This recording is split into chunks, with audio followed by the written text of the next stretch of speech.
Mird was a vast empire located at the center of the world. It was so great as to contemplate most of human civilization. Through its discovery of the soul arts, humanity ushered in an age of unprecedented enlightenment and prosperity.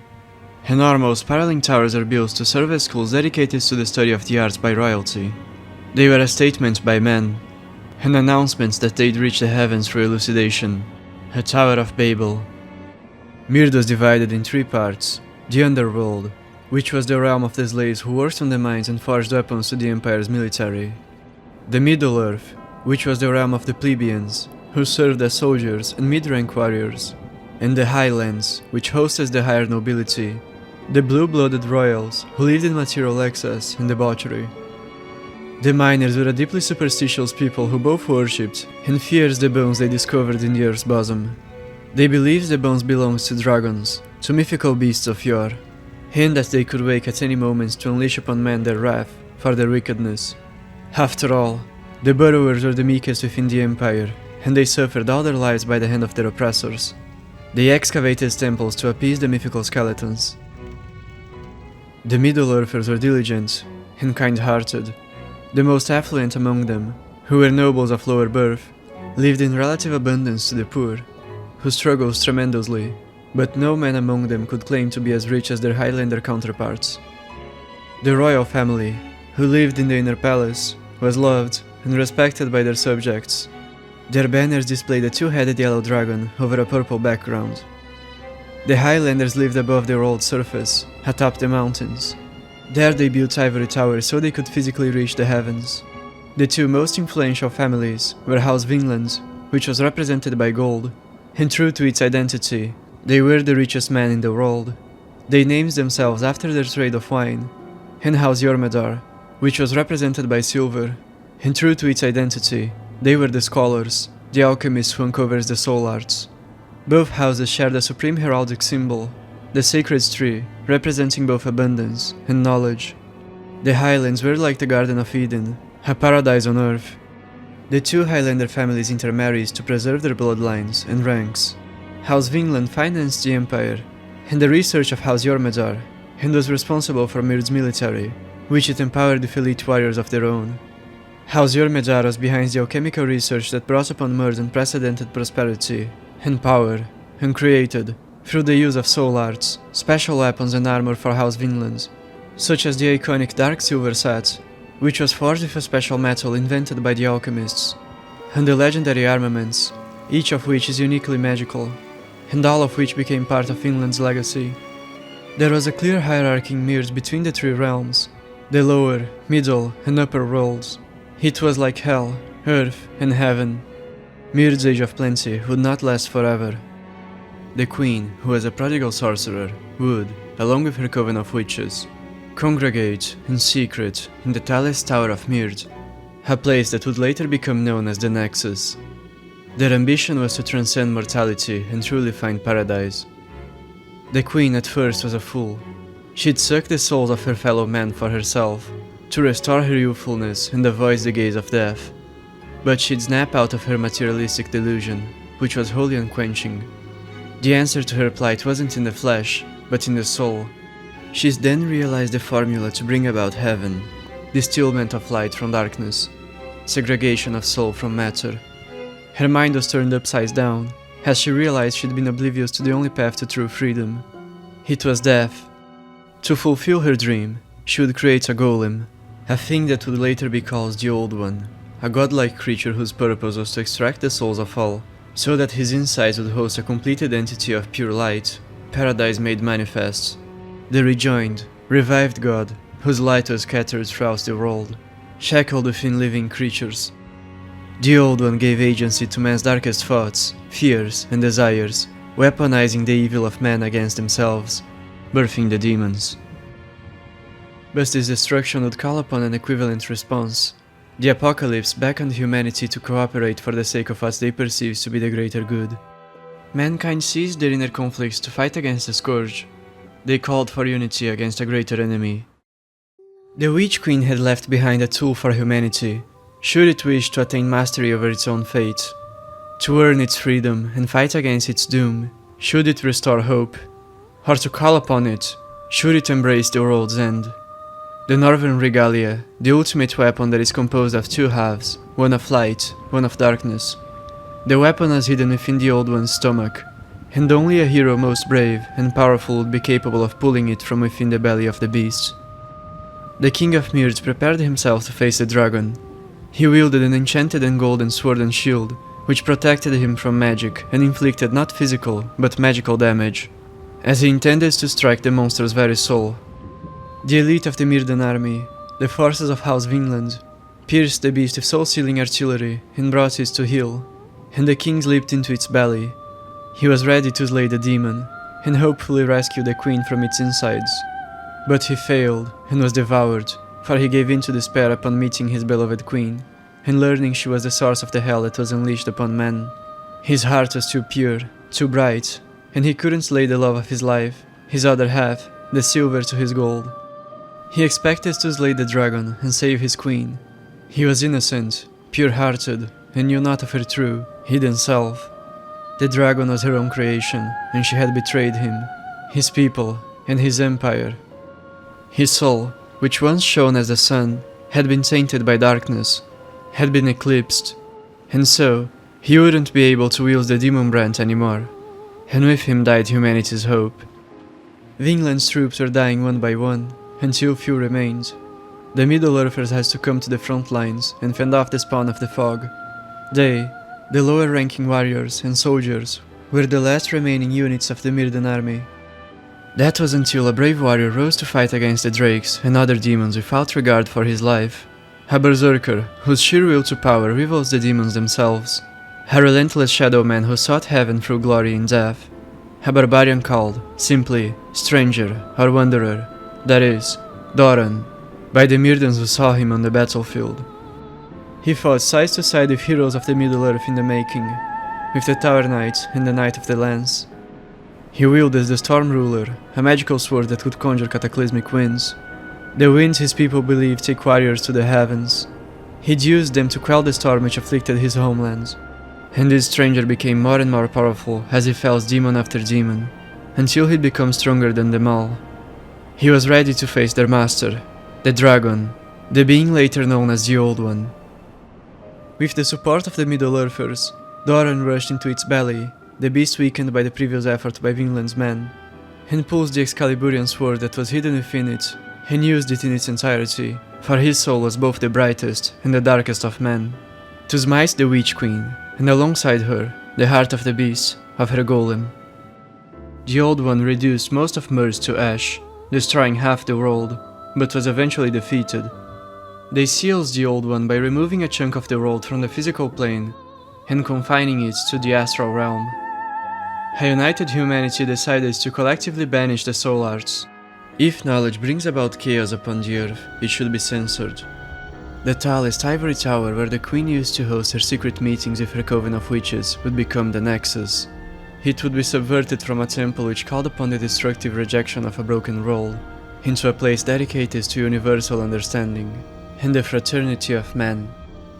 The queen who triggers the First Scourge was punished for her avarice, and sentenced to become the Candle Maiden of the Nexus for eternity. Her eyes were covered with wax, and her mind was destroyed. She, who was once the most enlightened of all humans, was now a mere golem, her function being a mockery of her past self. She tended to the candles of the Nexus, which are a symbol of occult knowledge. Her coven of witches was punished as well. They were made to become bald, crippled, half-living dolls, whose appearance symbolizes purity. They look like monks, in direct contrast to their original character, and sentenced to meditate for eternity to mend the fabric of reality, to mend their sin, the destruction they brought upon the world. As Mird was fractured, both physically and figuratively, its former empire was divided into smaller kingdoms. Archstones were created to stitch the world, as half of it was lost. A gigantic void stood where Mird was once located. The last act of the witches, as users of the soul arts, was the creation of the Archstones, which mended the world. As previously explained, the Nexus exists in a dream realm, in a place beyond the material world. The Archstones exist to provide man with a way of traveling from one kingdom to the other, as they are separated by the void at the world's center. Boletaria rose from Mird's ashes in a coalition with Latria.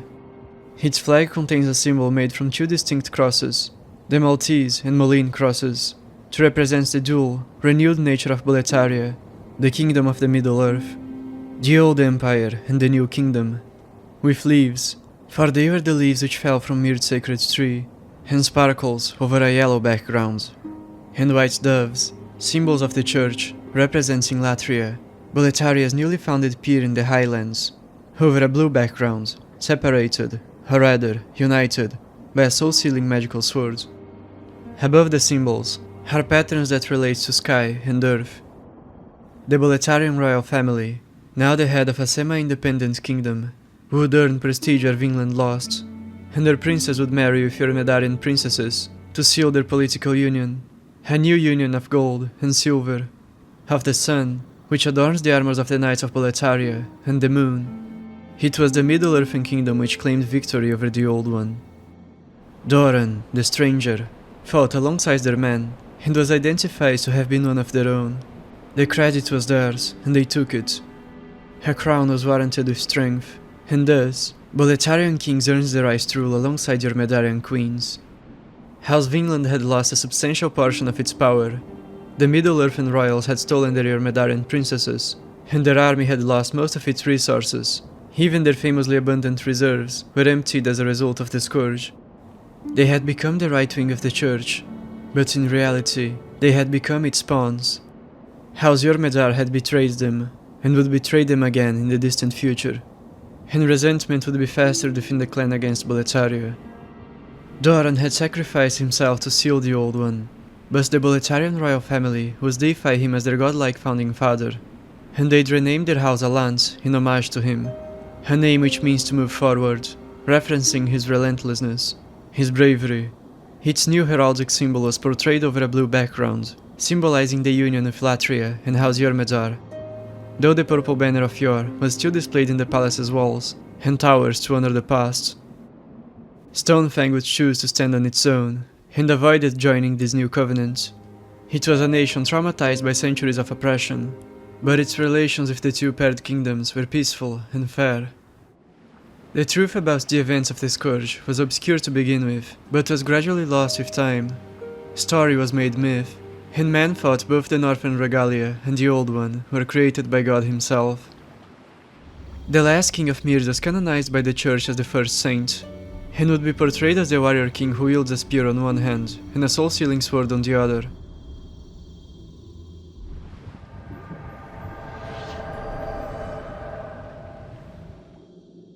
The soul arts are based on the emancipation of the human mind. Magic can originate from either the study of nature and man's consciousness, or from their feelings and unconsciousness. Through the soul arts, one can conjure spells, create magic artifacts and weapons, become inhumanly strong and vigorous, heal any wound or sickness. One can become a demigod. But power does not come for free.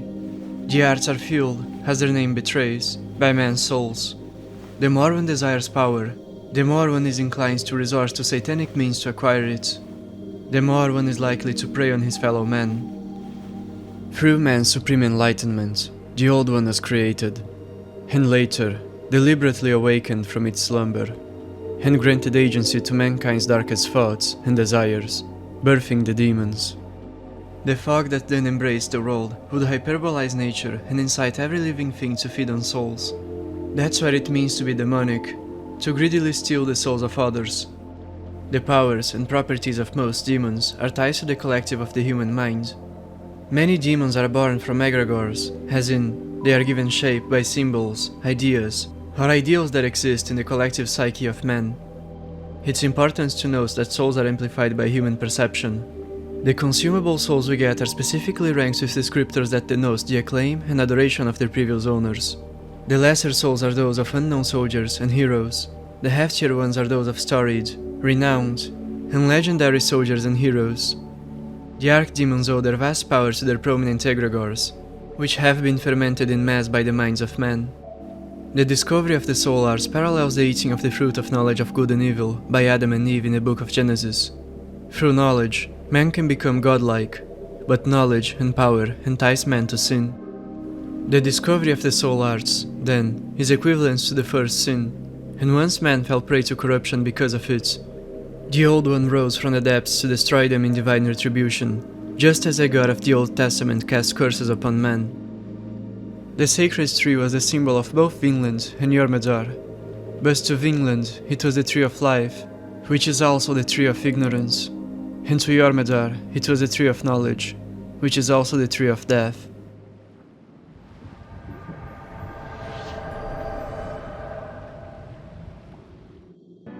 The Church of God was founded after the First Scourge with the purpose of preventing a second scourge. It was founded by the new Council of the Highlands, in the newly established Kingdom of Latria. Its headquarters, its apostolic palace, was Latria's Ivory Tower, which hosted said council, where the Queen's throne stands above all other seats. Latria's queens, who belongs to House Jormungandr, were the supreme figures of the church, its popes, with Boletarian kings being their spears. Latria's name refers to the absolute adoration of God. The foundation of Latria as a semi-independent nation is the foundation of the church itself. This historical development mirrors the conversion of Rome to Christianity. Practitioners of the arts were branded heretical and persecuted by the church. Inquisitions were routinely conducted, and witches and alchemists were sent to the prison of Hope in Latria. A church was built as a complex so that every convict had a chance to repent and convert to the faith. Its glass panels depict the Queen of Latria as a merciful, motherly figure. The faith preached forgiveness and absolution from sin. They wished only for the good of men. Upon the reintroduction of the soul arts to the world by King Allant XII, and its subsequent leak to Latria, and then to the rest of the world, the church became increasingly severe in its punishments, and increasingly corrupt, for they wished to hold a semi-monopoly over the occult. Boletarian and Latrian nobility were turning to avarice and sin. The church, which had become but an instrument of the pursuits of Latrian royalty, was turning more and more corrupt. Indeed, the church's hypocrisy is expressed in their miracles, which are, simply, manifested by the soul arts. A holy sage named Urbain has taught the holy man the soul arts, claiming he learns them from God himself, through his voice, which whispered in his ear, and for the so-called miracle he performed, he was canonized as a saint. Paganism was on the rise not just in the West, but also in the East, as the soul arts were leased to the four corners of the earth. The northern tribe of the giants had revived not only the soul arts, but their practice of cannibalism, which was part of their culture since ancient times. They grew and grew the more they consumed man's flesh. Thus, why they had become gigantic in the first place. The giants were the fiercest rivals of the Shadow Man. In fact, the Shadow Man made cannibalism a taboo in their culture in response to their conflict against the giants, portraying them as covetous demons in their mythology and prohibiting the practice. The Myrdans were enemies of the giants as well. Dark silver is referred to as the oldest metal and is said to exorcise malice, and the bronze weapon was designed to slay giants. The set of gear was created by House Jormungandr as a gift to House Vinland to aid them in their fight against the pagan tribe of the northern limit. And then, in modern times, the giants had restored their old traditions, and with them, their warring nature, as cannibalism was codependent on it. They ate, primarily, enemy warriors. The more powerful the warrior, the greater his soul. The giants paralleled the Aztecs and their sacrifices. The warrior priests of both tribes ate the hearts of enemy giants to absorb their vigor, their courage, their souls. The giants attacked with black magic. They conjured mists of poison and rained fire against their enemies. The target for the giants' aggression was their neighbor tribe, the Shadow Men. And the Shadow Men were nearly wiped out, if it weren't for a brave hero who fought like a berserker and chose to become a cannibal, a monster like those he fought against, to protect his people. The church would officially declare war upon the giants and bring ruin to their lands. The holy men were able to hunt giants through the use of soul arts. They enhanced their strength so they could wield the magical weapons forged by their Myrdan ancestors. They conjured miracles to heal their wounds and to call upon the wrath of God against their enemies. King Allant fought valiantly alongside his round stable of knights, all of whom had been enhanced by the arts and were equipped with magical weapons. This first great war waged by the Church caused the Archstone which hosted the land of the Giants to crumble. This historical incident mirrors the Spanish War against the Aztecs, in which natives, which the Shadow Man reflects in this context, helps them overthrow the aggressive and expansionistic pagan empire that ran on human sacrifice. Since before the First Scourge, the valley situated between Mird's territory and the northern land of the Giants would absorb all the filth, suffering, and death which resulted from their battles. He turns the name Valley of Defilement for this reason. The river which flowed through it had absorbed so much blood, death, and organic dejects, its water darkened and became poisonous, like a depressed Ganges river. Above it stood the highlands, which hosted the Church's core. The world's filth and depravity were covered by the shadow of the heavenly realm of man, by the shadow of the Vatican. This ironic contrast is emblematic of the nature of the world itself, of humanity, of society, of nature. In the valley, we encounter depraved ones of enormous sizes, as well as shamans, who cast poisonous mists, and the black phantom of a cannibal witch who wields the butcher's knife. In fact, the very title of depraved ones comes from their practices of cannibalism and malicious witchcraft. As a result of the war, the valley saw an influx of newcomers, of rot and decay, and its corruption increased exponentially. The war was waged on relatively sober terms, but, importantly, the politicians who orchestrated it benefited from it. They bolstered their wealth and claimed slaves, and ensured their domain over the arts. The Holy Man similarly claims the souls of their fallen enemies to increase their strength and the potency of their miracles. However, the crusade against paganism and witchcraft wouldn't stop at the destruction of the ever-aggressive nation tribe of the Giants. Boletaria would also invade its neighbor, the Shadow Men, because they too had been restoring their pagan ways. The Church of God first sent missionaries to combat the resurging pagan practices of the shamans of the tribe. Indeed, the Shadow Men were infringing the universal law. The priests of the shrine were degenerating into demons, greedily absorbing the souls of the dead for themselves to acquire immortal life. When those missionaries were met with hostility from the native inhabitants, some of them were killed. Boletaria sent its army to ravage the island. The expressed motive was the eradication of dangerous paganism, which risked a new scourge, but the higher-ups of Boletaria and the Church of God would benefit from our slaves, the natural resources of the island, and, like demons themselves, from absorbing the souls of their enemies. They were becoming more and more like the monsters they were facing. Of course, most within the church knew nothing of the occult. They were ignorant of the fact that they served the devil, believing to be enacting the will of God. But evil and ignorance are brother and sister.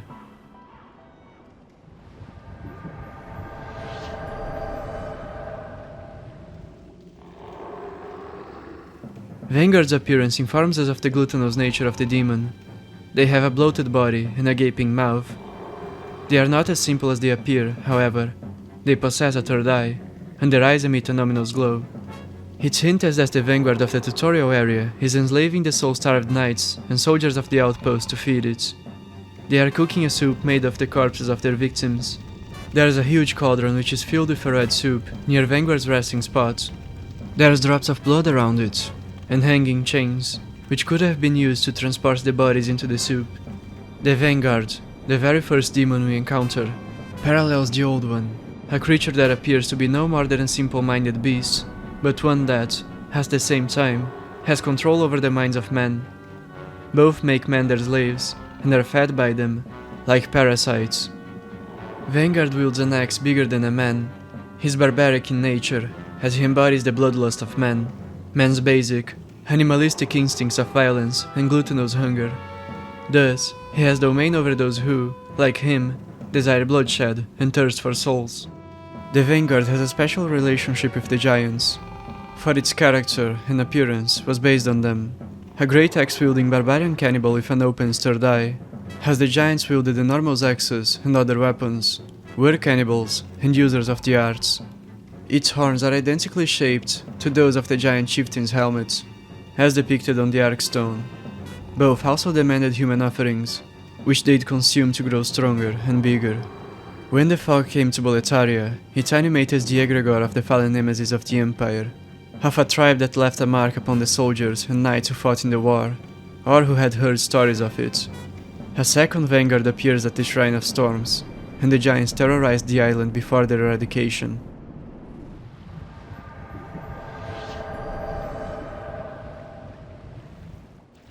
The Phalanx were originally a unit of spearmen who descend from the Shadowmen, and their leader was the warrior woman, known as Longbow Ulan. She'd command her men to perform defensive formations while she snipes their enemies from behind their protection. She wielded a magical bow crafted from the special, soulful ice trees of her homeland, a fitting weapon for a legendary figure in the making. Ulan was a Shadowman who joined Boletaria's round table of knights by disguising herself as a man, and proving her worth. Her prowess was seen by all in an international tournament that was hosted within Boletaria's main castle. The more simple-minded among the Order, and most common Boletarians, never learned of her identity, and the sharpest did, but never snitched out out of respect or self-interest. She was a living legend, and lived happily in Boletaria, the prosperous land of opportunity, the paradise on earth, looking up to the king above all. But tragedy would befall her. She was ordered to partake in the Boletarian invasion of the Shrine of Storms, to destroy her own people. She ultimately sided with Boletaria, but trauma would taint her soul, and she would never be the same. Ulan saw her own unorthodox ranged combat tactics as cowardly, as they go against the traditions of her Shadowman ancestors, and that self-perception shaped her demonic form. However, Ulan was also ashamed of her pagan heritage. She practiced witchcraft in secrets to connect with her ancestors.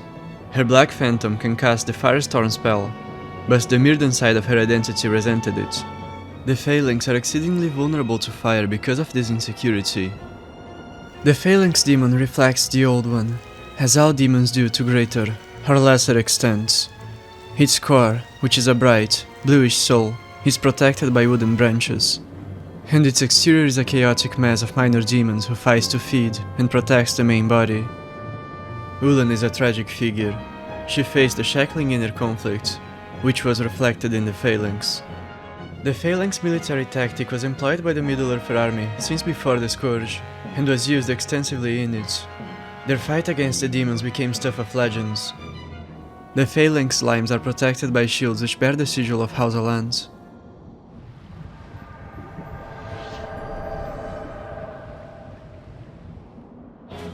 The Tower Knight is based on the egregore of a Middle-earther Mirdan hero of the First Scourge, who had become known in legend for his superhuman feats, who fought alongside King Doran. Statues of him adorn the entrance to the royal palace. The fog transformed one of the knights of Boletaria's round table, Halfred, into this ancient figure of Boletarian history and myth, into the Tower Knight's demon. Halfred, as a knight, wielded the Scraping Spear, a magical weapon that destroys the armor of those it scraped. Thus, he, who was the ultimate defense, had with him a weapon that ruined his opponent's defense, and was thus nigh invincible. Shields as big as his were scarcely seen until the Soul Arts resurged in Boletaria. Like the other knights of the Round Table, Alfred employs the arts to enhance his own strength, thus enabling him to carry such heavy equipment. The Tower Knight can also conjure a magic impression of his spear to throw like a javelin at his enemies. Alfred, much like Bjorn, who he parallels, was a simple-minded, but powerful and good-hearted warrior. As such, even as a demon, he stood as Boletaria's wall, protecting it from invaders.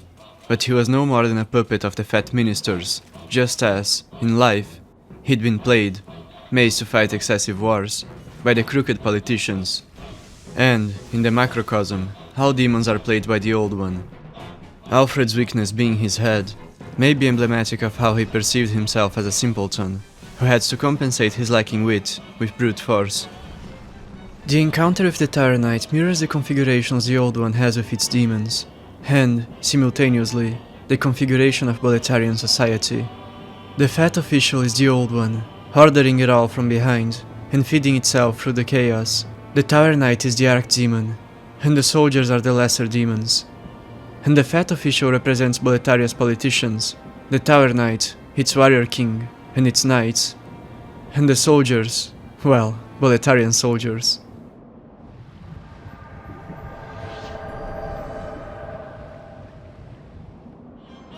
The Penetrator is based on the egregore of a Middle-earther Mirdan hero of the First Scourge, who had become known in legend for his superhuman feats, who fought alongside King Doran. Statues of him adorn the entrance to the royal palace, alongside those that depicts the Tower Knight. The fog transformed one of the knights of Boletaria's round table, Matus, into this ancient figure of Boletarian history and myth, into the Penetrator demon. Matus is the son of Lord Rydell, cousin to Prince Ariona Allant. He was raised in the southern region of Boletaria. The Penetrator is referred to as the Silver Demon, a material associated with House Jormungandr, while Ariona wields a golden shield and sword. Matus inherited Latrian qualities, while Ariona inherited Boletarian. The gold-silver pairing symbolizes the contrast of Matus and Ariona. Matus' is distinctly large penetrating sword, which specializes in thrusts, is reminiscent of the rapiers wielded by Latria's noblemen.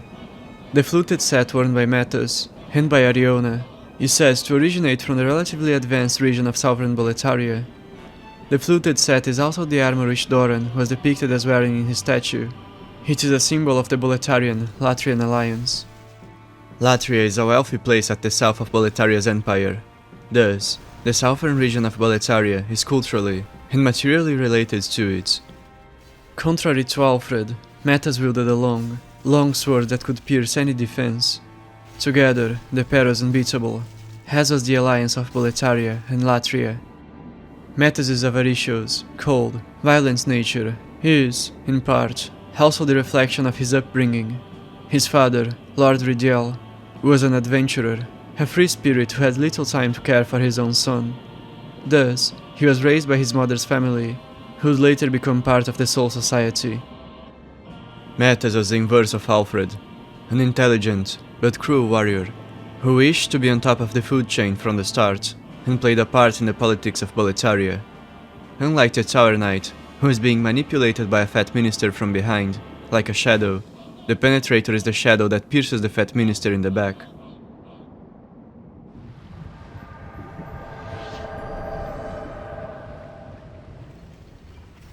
The fat officials, or fat ministers, are based on the wicked nature of Boletaria's politicians, jailers, colonial officers, and executioners.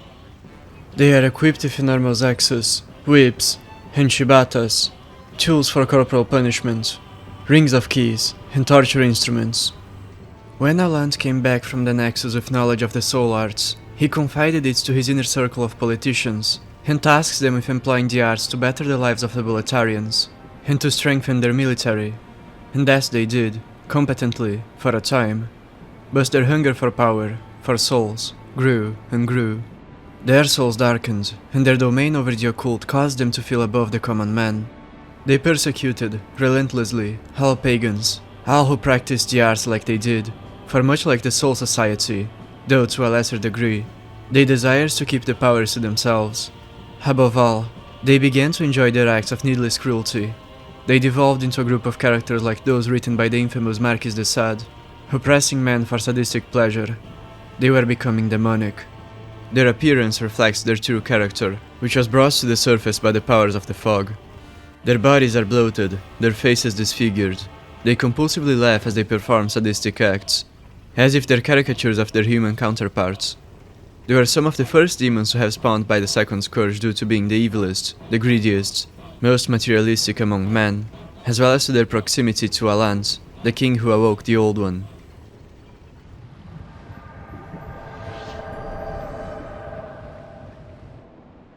Old King Doran was a hero of the First Scourge, a brave slayer of demons who fought demonic wyverns and absorbed demon souls to enhance his vitality so he could fight more demons, much like the player character. He was humanity's final hope after the death of the King of Mird, and he dived fearlessly into the belly of the beast and sent it to slumber. He was originally a barbaric-looking Eastern warrior. Within the Boletarian mausoleum, there is a statue made on his image that informs us of his appearance. Before he confronts the dragons and their master on the west, he faced off against the dragons of his own homeland. He quells the storms and fells the Storm King with his magical weapon, the Storm Ruler, by conjuring supremely powerful gusts of wind, which split the clouds and reveals the heavens. The survivors of the fallen land of Mird viewed him as their old savior and venerated him as a demigod, and believed he hailed from the Middle-earth. From the ashes of Mird, Boletaria was born, with Doran as its symbolic founding father. His mythical reputation gave rise to an instance of the divine right of kings, a mandate of heaven for the Boletarian royal family, their kings being ordained by God, and they were thus married to the Eurmedarian popes who led the church in Latria, which is ironic considering Doran was not even a Middle-earther in the first place. This premise was based on a misunderstanding. When the Old One awakened once again, and his fog spread through Boletaria, the so-called Old King was brought back from the dead, as legend had produced a powerful egregore in his image. His artificial, revived self bears little resemblance to his original person. He became a character straight out of a fable, speaking in a polished, archaic, regal manner, and behaving as the noblest of knights. In life, Doran was a barbarian warrior of the East, whose silence puzzles the simple-minded and impressionable Middle-earthers. In fact, even the name Doran is false.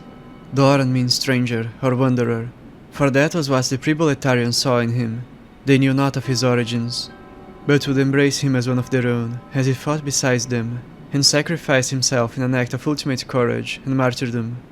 After the event, he was spoken of as a Boletarian hero, as the man who saves the world, as the first knight, as the founding father of their nation, and that granted them legitimacy and propels them to their new status as Vinland's replacement, and they built a mausoleum in his honor.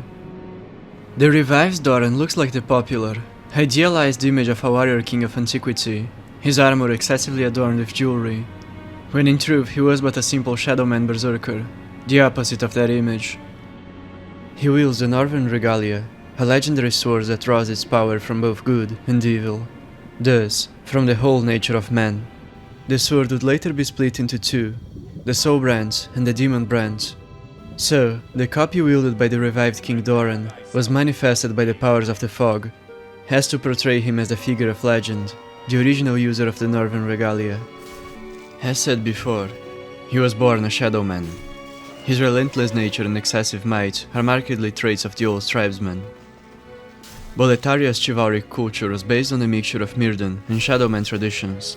A knight was a warrior who chose to act only on the behalf of peace, of the greater good, molded after Doran, who fought against the demons and called upon world peace.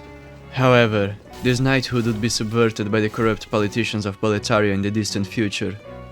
Knights would be made into demons, their strength would be used for evil.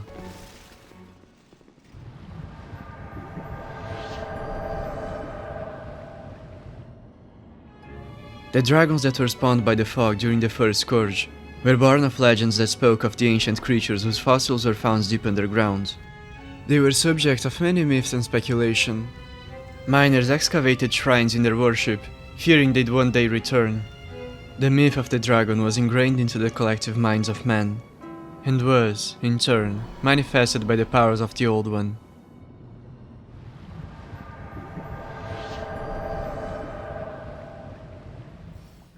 The Stonefang cave ecosystem was altered by the coming of the fog. Its resident creatures have unnaturally grown due to the consumption of souls. The armor spider was the apex predator of that ecosystem. Its design is inspired by the Japanese spider crabs, big crabs that inhabit deeper parts of the ocean floor, much like the armor spider originally inhabited the deeper parts of the volcanic cave system. It migrated to the more external parts of the cave, where most of the miners worked, to consume more souls. It began to prey upon men. Due to having absorbed an abundance of souls, it mutated into its demonic armored form, which was influenced by the miners, by their thoughts and minds.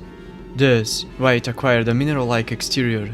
Its exoskeleton hardened and became like the minerals of the cave. From its demon soul, we can create the Lava Bow, a magic-scaling special weapon, and 2 magic spells based on its abilities. We find a Chris Blade, a ceremonial sword that amplifies the powers of sorcery, near its location. The spider fought and slew the original user of the sword and bow, and consumed her soul, inheriting her magic abilities.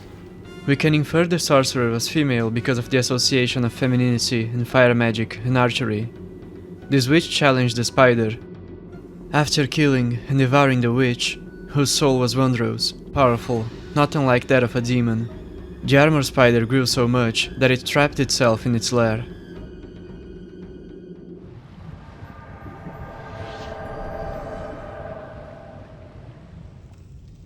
Big M was a hero of the First Scourge, and the founding father of the Burrower Kingdom of Stonefang. which was, before the Scourge, part of Mird's territory, but after the fall of the Mirdan Empire, the territory gained autonomy. During Mirdan rule, the Stonefang mine operated under slavery. The miners who provided raw materials for the Mirdans, as well as the blacksmiths who forged weapons for them, were enslaved. Big M was a slave blacksmith. When the Scourge came, he employs the soul arts to both strengthen himself and to craft magical weapons fit for demon slaying.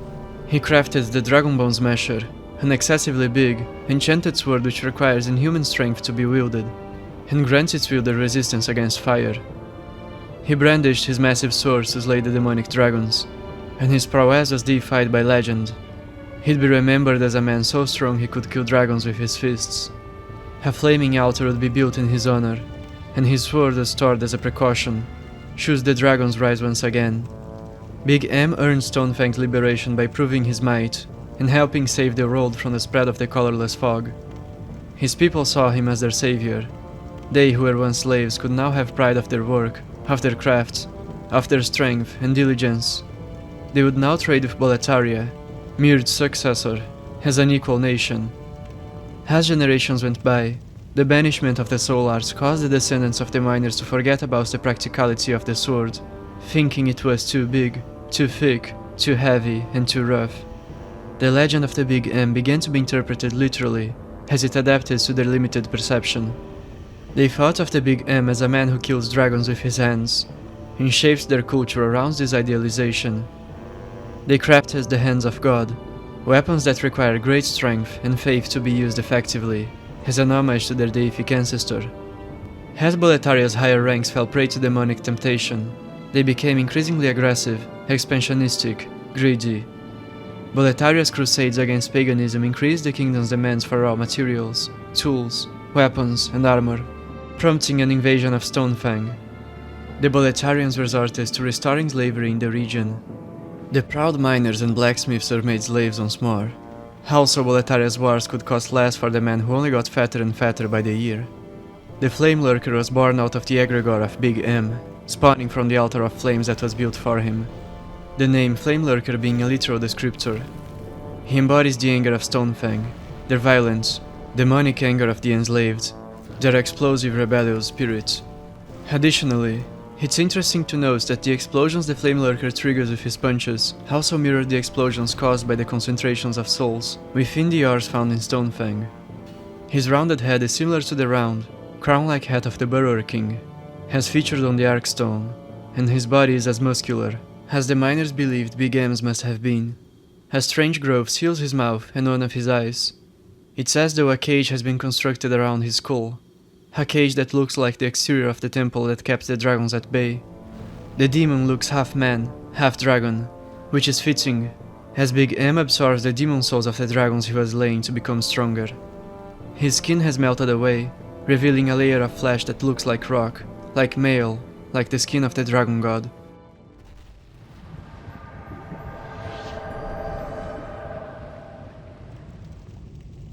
During an older age, miners found the fossils of gigantic creatures of times past within the deeper layers of the caves, and stories of mythical dragons were incorporated into their culture. They excavated the temple as a means of sealing and worshipping what they believed to be dragon bones. They feared that a dragon would be one day reborn from the remains of his fallen kin. Ironically, it was from those stories that the ancient fossils acquired, because of the colorless fog, astral, ideal energy, and rose to life in the form of the dragon god. It is an egregore fed by the legends that mystifies the ancient fossils, and often worshipped by the Burrower civilization. That also explains why it bizarrely attacks with its fists, as the miners valued fist fighting and raw masculinity in their tradition.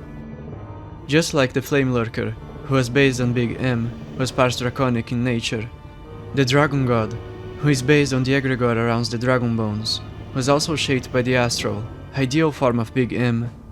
They are like yin and yang. The Mird and soul-trapping contraptions that serve as a temple's defense mechanism were crafted with the use of soul arts, like the Dragonbone Smasher. They were created as a means of combating the original spawn of the fog. The dragon god we kill isn't the only one of its kind. There are multiple dragon gods, which spawned from sites of worship of dragon bones. In fact, if we manage to beat the Vanguard in the outskirts of Boletaria, we get to see a different temple that is host to a different dragon god. The dragon god is, like all demons, a microcosmic old one, a false deity which men fear, that is fed by their collective fear, a creature who's asleep but may wake at any moment to bring calamity to mankind. Both the dragon god and the old one were defeated the same way. Mird and contraptions impaled and seals them with magic spears. Ironically, the dragon god contains the wrath of God miracle within his soul. For the demons are the wrath of God, which is but the wrath of man made manifest by the true, supreme dragon god, the Old One, a fabricated being who's both anti-messiah and messiah. The church unknowingly fights against the very being it worships.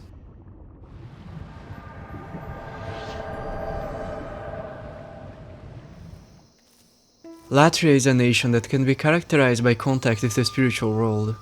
After all, its territory was originally where the Mirdan schools of alchemy and magic were constructed. It was there that royalty became infatuated with the occult. It can also be characterized by its material abundance. After all, it was the richest territory in the world.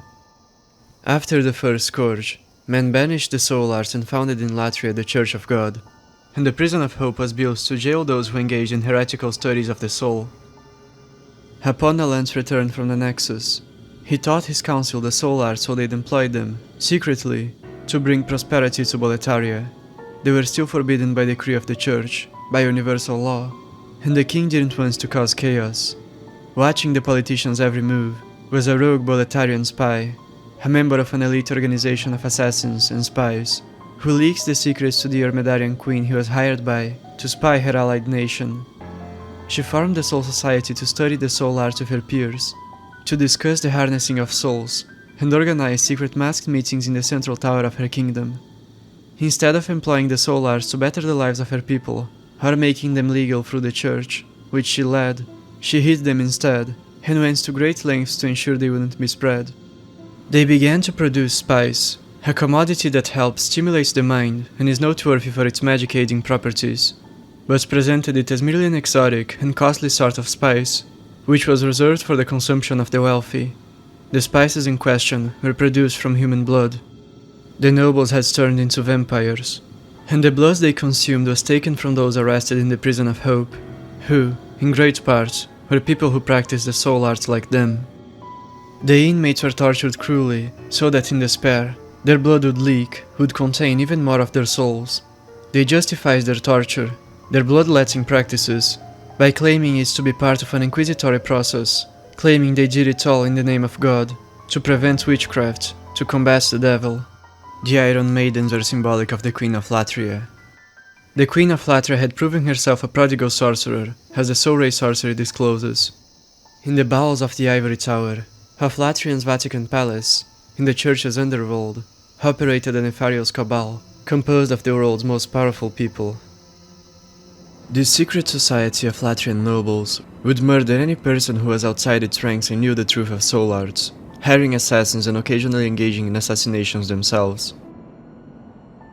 When the old monk had his revenge against the royals of Latria, the queen, its greatest authority, and his lover, who'd betrayed him, was the one he chose the harshest sentence for.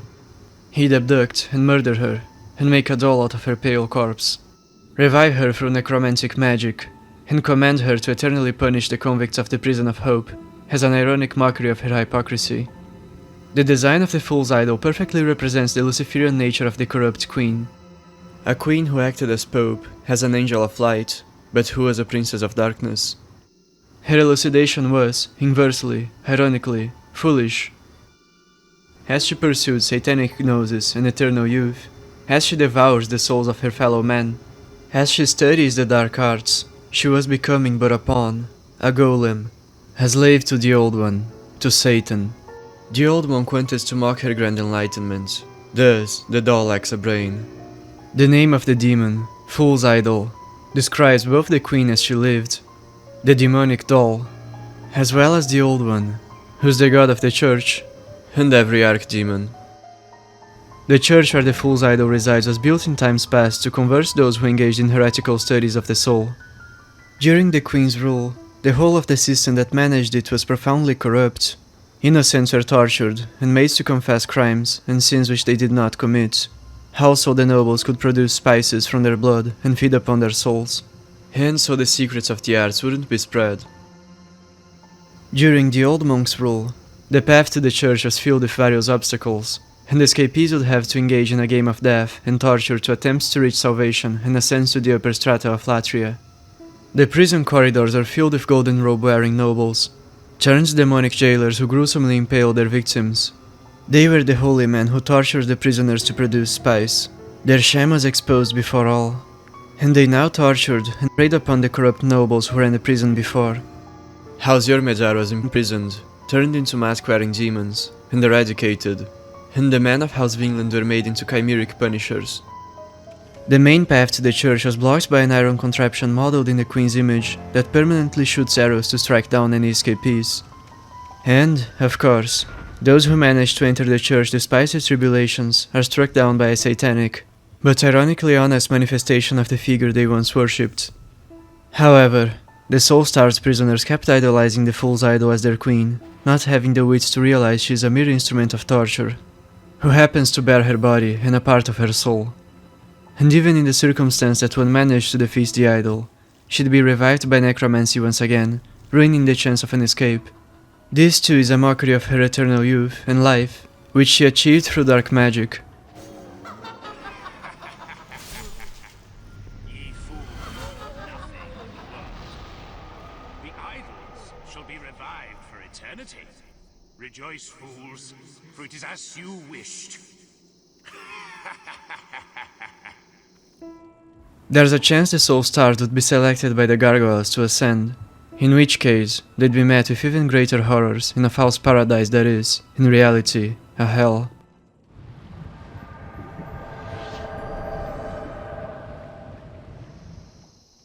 The Maneaters were two of the far counselors of the Queen of Latria.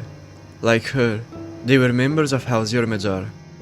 The queens always had wise men by their side who acted as their advisors. They are depicted by the figures shown beside the queen on the mosaic murals of the church, one Vinlandian, one Urbain. The man who occupies the position of counselor, after the Church of God's creation, began to be revered as saintly figures, just as the queen herself.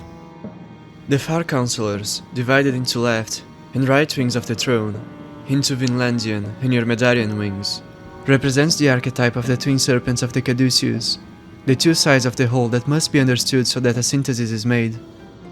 The old monk turned the two counselors who opposed his wing into man-eating chimeras, whose bodies act independently of their minds, their snake tails constantly biting at their backs. They're another example of the twisted, ironic punishments devised by the old monk to Latria's hypocritical royalty. Much like other monsters of Latria, their demonic forms reflect the avaricious nature of the royals, as they're condemned to eat men for their souls, and their faces have been melted and turned into masks, representing their deceitful nature. They were vampires, cannibals.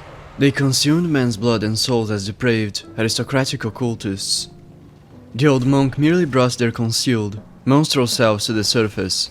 Thus, they were made man-eaters. Other examples of this design trend, which connects them to the Latrian secret society, are seen in the demon centipedes and the imprisoned noble woman, her melted face being particularly reminiscent of the gold mask. The noble woman sells us the Ring of Avarice, a treasure which is also found along the EP rapier, and the gold mask at the womb demon's lair.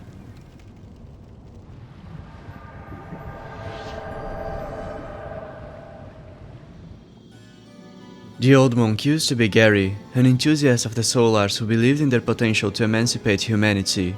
He was a lover of the Queen of Latria, and sat among her three other counselors in the throne room. Gary was among the higher ranks of the Vinland clan. His name means spear or spear king, and the iconic helmet of the dark silver armor set is decorated with a crest in the shape of a spear tip. Vinland is an ancient and powerful family that was at the root of the Mirden Empire, alongside the Urbain. It is at the core of the church, providing it many priest knights and financing it with their trade of wine. Another interesting hint at this connection is the design of the jailers, who were holy men of the church. Their squid heads were inspired by the spear tip-like, squid-like design of the helmets of the dark silver set, a symbol of Vinland.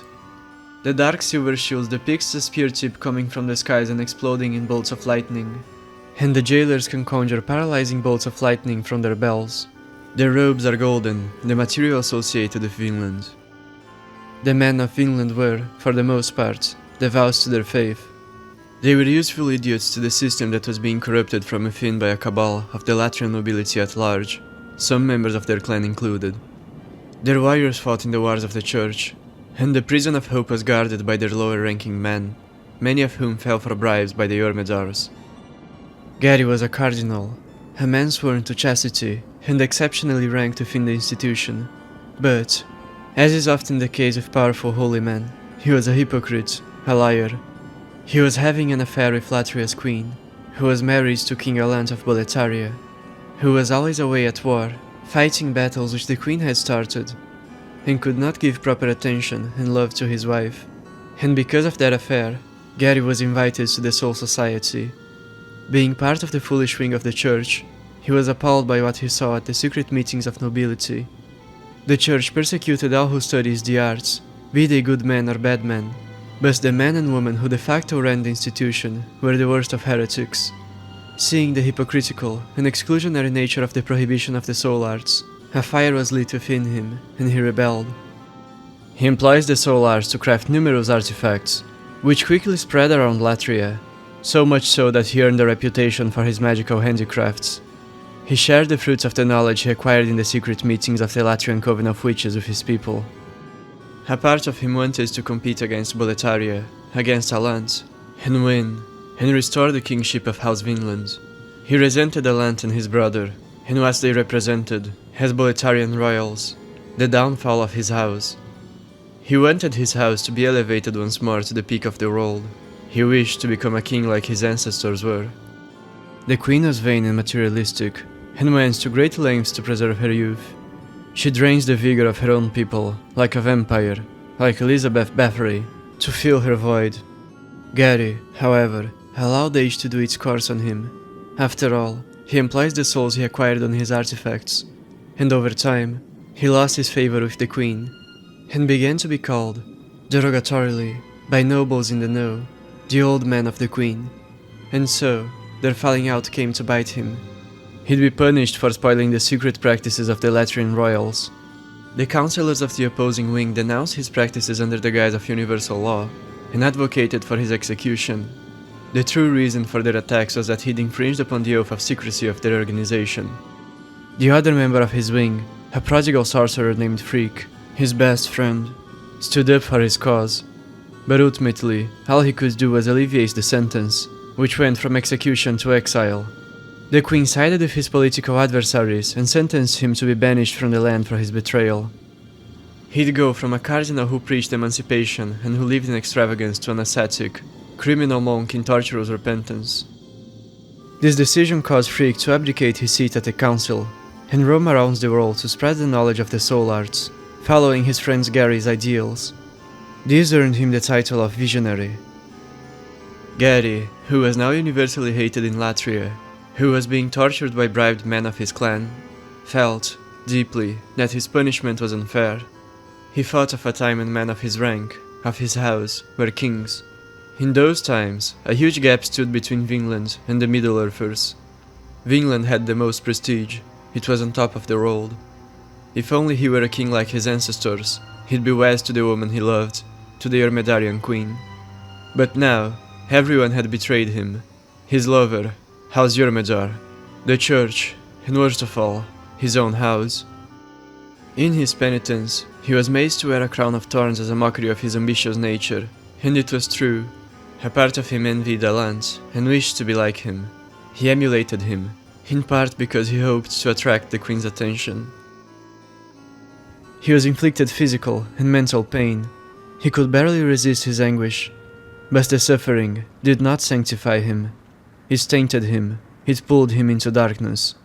When the second scourge came, the colorless fog empowered him.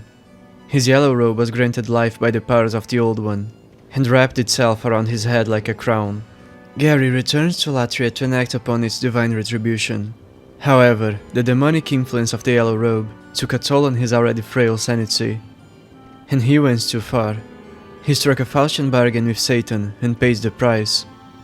Just as he drained and tortured the souls of the Latrians, his own soul was being drained by his living crown, which was like a tick that was sucking him dry. The more he lost his soul, the crueler he became. The more he lost his light, himself, the greater the void that would be filled with mindless rage and evil, with shadow. Latria, the Highlands, was represented by the flying white doves. The old monk turned it into a birdcage, as chains were conjured to surround the entire area. Latria's collective suffering nurtured a demon at its center, which became like a heart of darkness, a distilled idea of evil. A microcosmic demiurge, a replica of the old one, a parasite that fed on souls. The Mephistophelian crown of the Demon King was not just a tick to the man himself, but to his nation, and its blood was converging into this chaotic abomination. Gary's reign of tyranny would go on to punish all those who had opposed him in the past with excessive cruelty. The nobles who practiced sorcery in secrecy would be imprisoned and tortured. Their souls gradually sucked out of their bodies, and fed to the heart of darkness, which would then rebirth them into hideous monstrosities. And the warriors who dared to challenge him would have their souls grafted into gargoyles and sentenced to serve him as demonic slaves.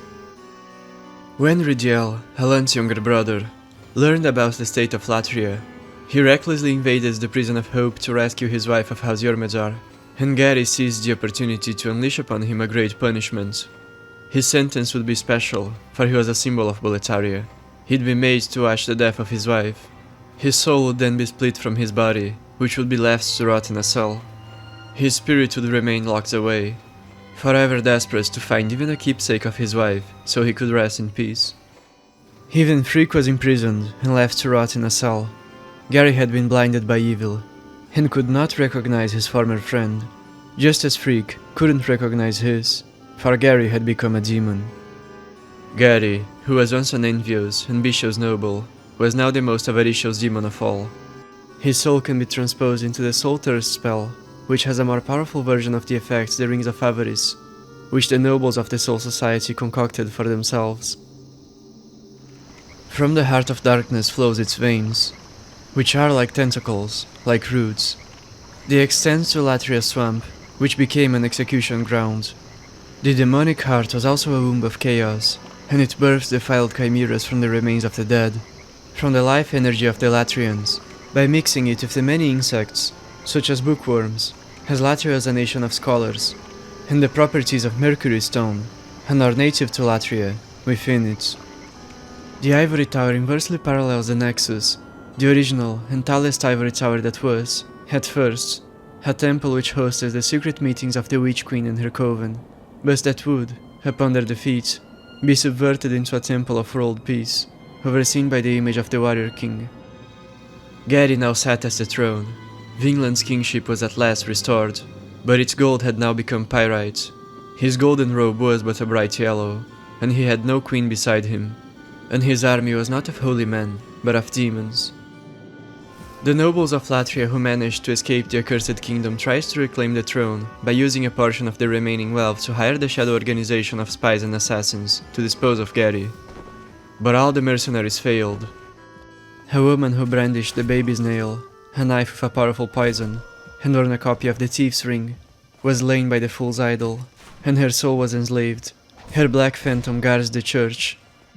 Yurt was captured and jailed near the Ivory Tower. The most skilled of them all, a rogue spy of Boletaria, who led the organization, the same man who'd leaked knowledge of the Soul Arts to the Queen of Latria, managed to reach Gary, but was killed in action. His spirit was trapped and became the old monk's personal guard. Once the Slayer of Demons faces the old monk, the Yellow Robe decides to leave his shriveled, drained body, causing Gary's immediate death. The robe thought it had found a worthy vessel in the protagonist, and so attempted to make him his new host.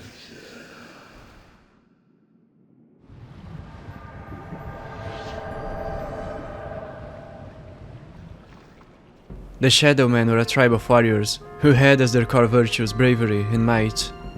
The Adjudicator is a pagan deity worshipped by them. It is the demon butcher commanded by the Golden Crow. The Crow would pass judgment upon the warriors of the tribe, and those who acted cowardly or ate bird flesh would be eaten by the glutton. Through the powers of the Old One, the mythos of the Shadow Men were manifested as demons. The Adjudicator represents the mortal rivals of the Shadow Men, the Giants. The Giants ate the flesh of their enemies so they'd inherit their strength and bravery, their vigor, and cannibalism made them enormous and their lives longer. However, it also made them covetous. Their customs fueled endless war and eventually caused their destruction. The eating of bird flesh also serves as an allegory, an euphemism, for cannibalism, with proud, worthy warriors symbolically turning into birds after an honorable death in battle, so they can fly and reach the heavens. The Golden Crow is a psychopomp, the gatekeeper of heaven, and the key to the gate he guards is martyrdom. Thus, enacting the role of judge, he commands an executioner monster, a headless, cannibalistic, vain creature, whose gluttony causes his body to bloat and dissolve into slime. The monster's tongue is enormous, as is his belly.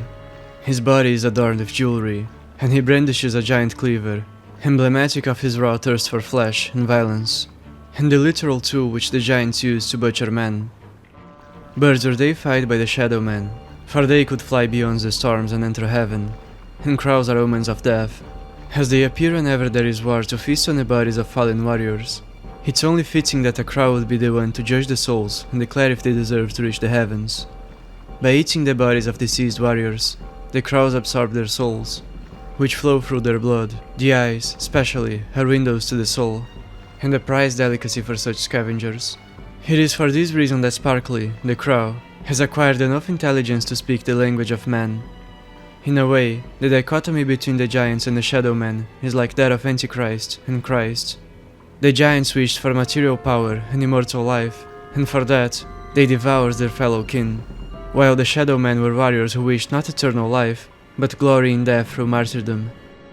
The Shadow Men saw their eternal rivalry with the giants as a trial of the heavens, and their culture, their religion, reflected that notion. The relationship of the Golden Crow with the Adjudicator mirrors that of the Witch Queen and the Old One.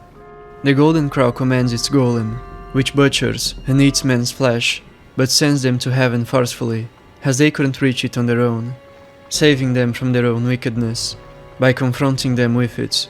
It is like the Jungian concept of the symbolic death. A man has to face his own shadow, to enter the belly of the beast, to be reborn. With the revival of paganism preceding the Second Scourge, the clergy of the Shadow Men subverted their own traditional virtues and culture by sucking the life of the warrior class to attain immortal life. They paralleled the corrupt clergy of Boletaria, which went on to hunt them down and bring ruin to their civilization. The Shadow Men who had their souls sucked by the priest after their deaths were manifested by the fog as literal men of shadow, who roamed the shrine as condemned souls, the inversion of their desired fate. Their deformed heads are similar to that of the Old One.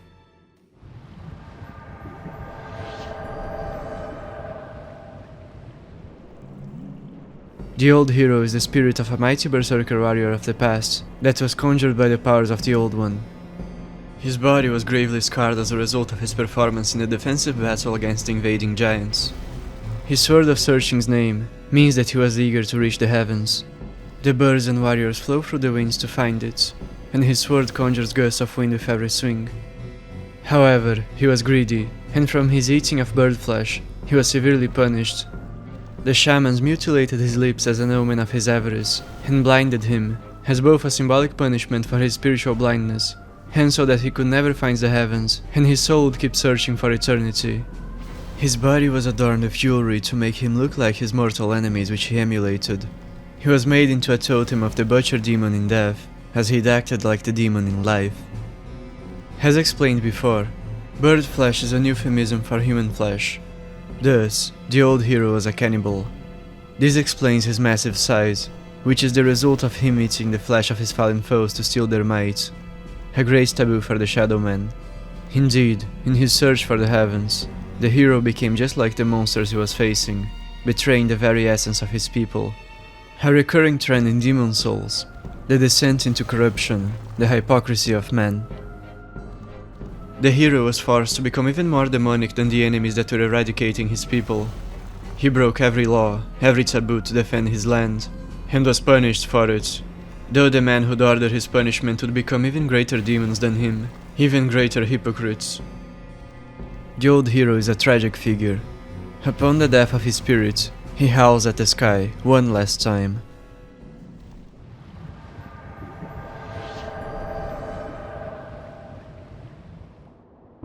The Storm King is the adversarial deity in the religion of the Shadow Men, their Satan. It is the being responsible for the storm itself, the creator of the material realm. It was manifested by the fog as the embodiment of its egregore. The birds, more specifically the crows, were deified as heavenly gatekeepers, as angels. In opposition to them stood the manta rays, who flew, or rather, swam, with the ring-like protrusions, in the abyss below, in the deep, dark sea. They were perceived to be like fallen angels, unworthy angels who fell from paradise and into the world of suffering. Thus, the Storm King, their ruler, is the Lucifer. In fact, Lucifer is often represented by the thunderbolt as a symbol of his fall. The Demiurge, the Satan of the Shadow Men, the god of demons, a microcosmic old one, as are all demons. The Storm Ruler is an enchanted sword fitting for a warrior of legend. It was crafted during the First Scourge to be wielded against the demons. Its magical powers awaken when in the presence of the graves of mighty Shadowman warriors of yore, who fought against the spawn of the fog. The faith of the Shadowmen is gnostic in nature. They believe the material worlds to be the flawed work of a fallen angel, who is a false god of chaos, of the storm, and thus aim to free themselves of their corporeal prisons through glorious deaths, through martyrdom, in combat against demonic evildoers. When the corrupt priest of the shrine rediscovers the soul arts, they saw the giants performing them in their battle against the tribe. They turned the Shadowman religion upside down. The rituals of purification of the dead turned into rituals of soul absorption of the dead by them, and the offerings to the heavens, which were intended to send the souls of brave warriors to paradise, turned into offerings to the Storm King. They created, through the use of the soul arts, weapons from the marrow of the storm beasts, black swords shaped like stings, that, like the demonic manta rays venerated by the satanic priests, take pleasure in the wielder's suffering. In reality, they were offering their deaths to the Old One all along. All the brave warriors who died fighting the giants, who died protecting their island, their people, were doomed to perpetual confinement in material hell, in a fog-covered shrine of the devil. Souls of fallen warriors who were never buried, possessed skeletons that fought against invaders, in eternal search of a glorious death.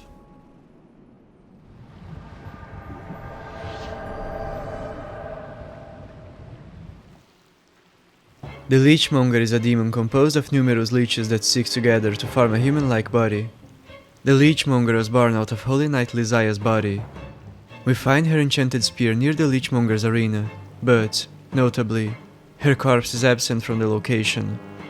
She was one of the church's high-ranking holy women, and like Vito and Selen, she wore the dual golden set. Her spear, Starelli, is also said to be one of the few holy revelations of God, as is the Moonlight Greatsword, which was Vito's weapon, and the Blind, which belongs to Selen. Her corpse fell to the bottom of the valley, and a billow of leeches feasted on it. However, her gleaming soul triggers the birth of a demon, who acts as gatekeeper to the valley's core. The Leechmonger is perfectly emblematic of corruption, a demon born from the body of a saint, whose shape is formed by the parasites which feed upon its soul.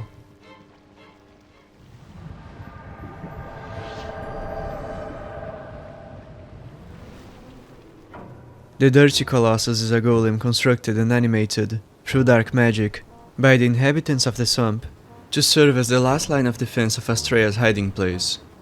Its body is composed of a round core, protected by wooden armor, and an amalgamation of nests of flies, symbols of pestilence and material decay, which it weaponizes. Much like the Leechmonger, the Dirty Colossus was born from the corruption of a saint, of Vito, whose soul was stolen by shamans and used to animate the golem.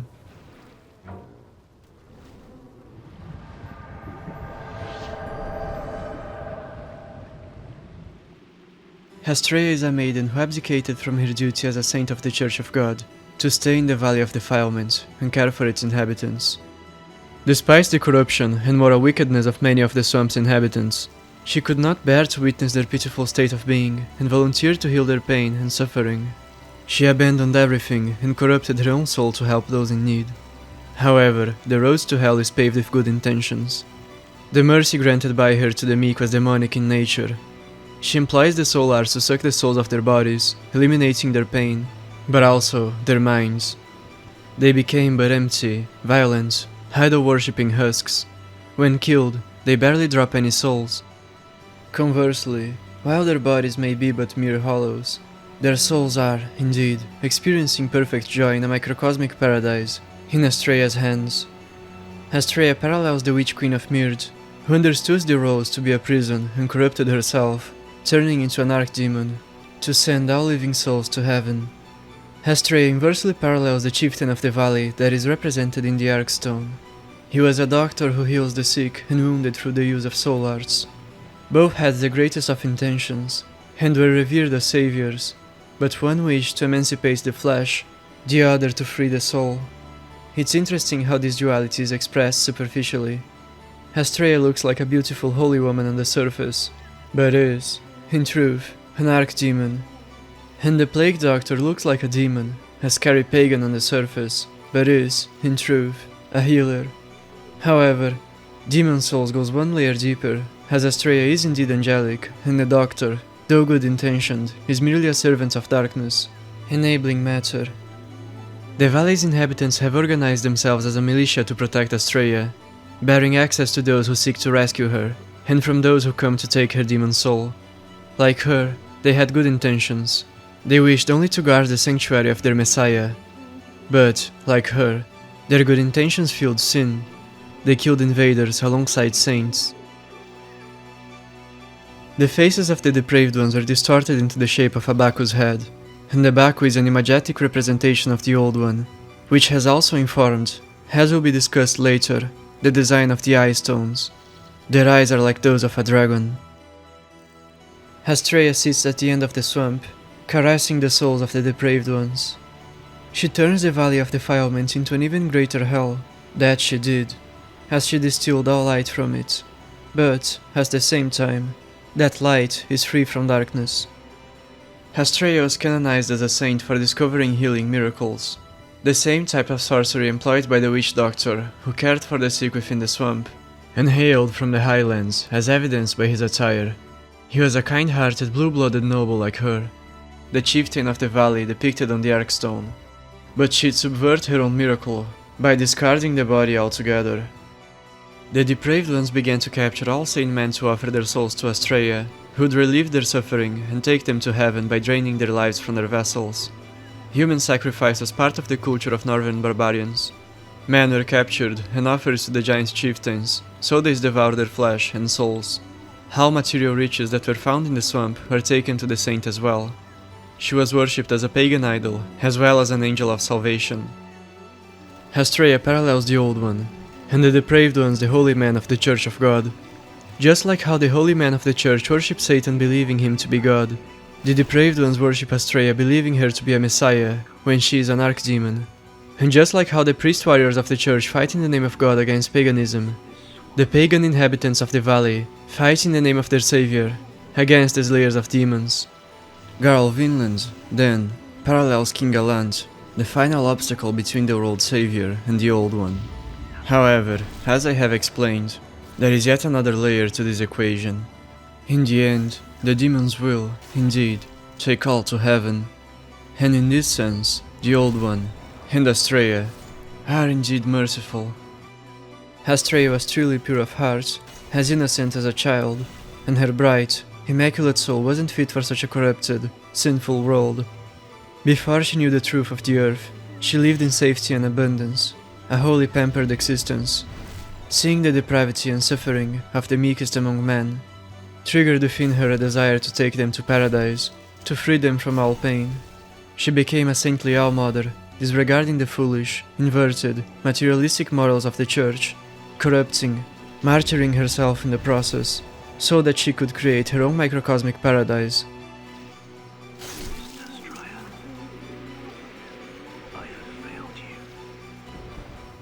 The churchmen used to venture into the valley during their crusades against paganism.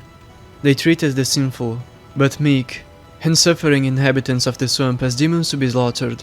Some were even crucified, and they'd later fight invaders with the nails from the crosses as weapons. Astraea looked at them as lost sheep to be herded instead, and guided them to paradise through the stillment of the soul from matter.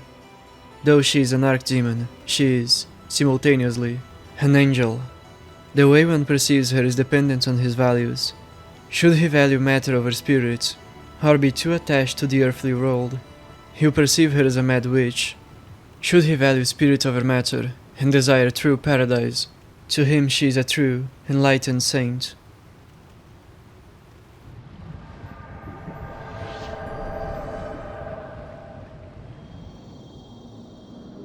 King Allant XII is the successor of Doran's royal lineage. He was seen as a particularly great and kind king who was affectionate toward commoners. His profile points to him being a sensitive soul, a leader with a pure heart who doesn't belong in a world as cruel as his. As was tradition since Boletaria's founding, the then princess married to Latria's princess, who was an elite member of House Jormadar. Their marriage was political in nature. The king was able to see taint within the soul of the vain princess, and couldn't trust her, and she saw him as a tool. From the beginning she was working with a double agent within Boletaria's spy network. His younger brother, Lord Rydell, was an adventurer who set out to explore the world. During one of his travels, he found a chunk of an Archstone, which transported him to the Nexus. There, he met with the Maiden in Black, who he identified as a witch, and stole her staff, returning to Boletaria with it. Upon learning about Rydell's exploits, Allant travels to the Nexus himself. There, the Monumental decided to teach him the soul arts, as he appears to be a good-hearted leader.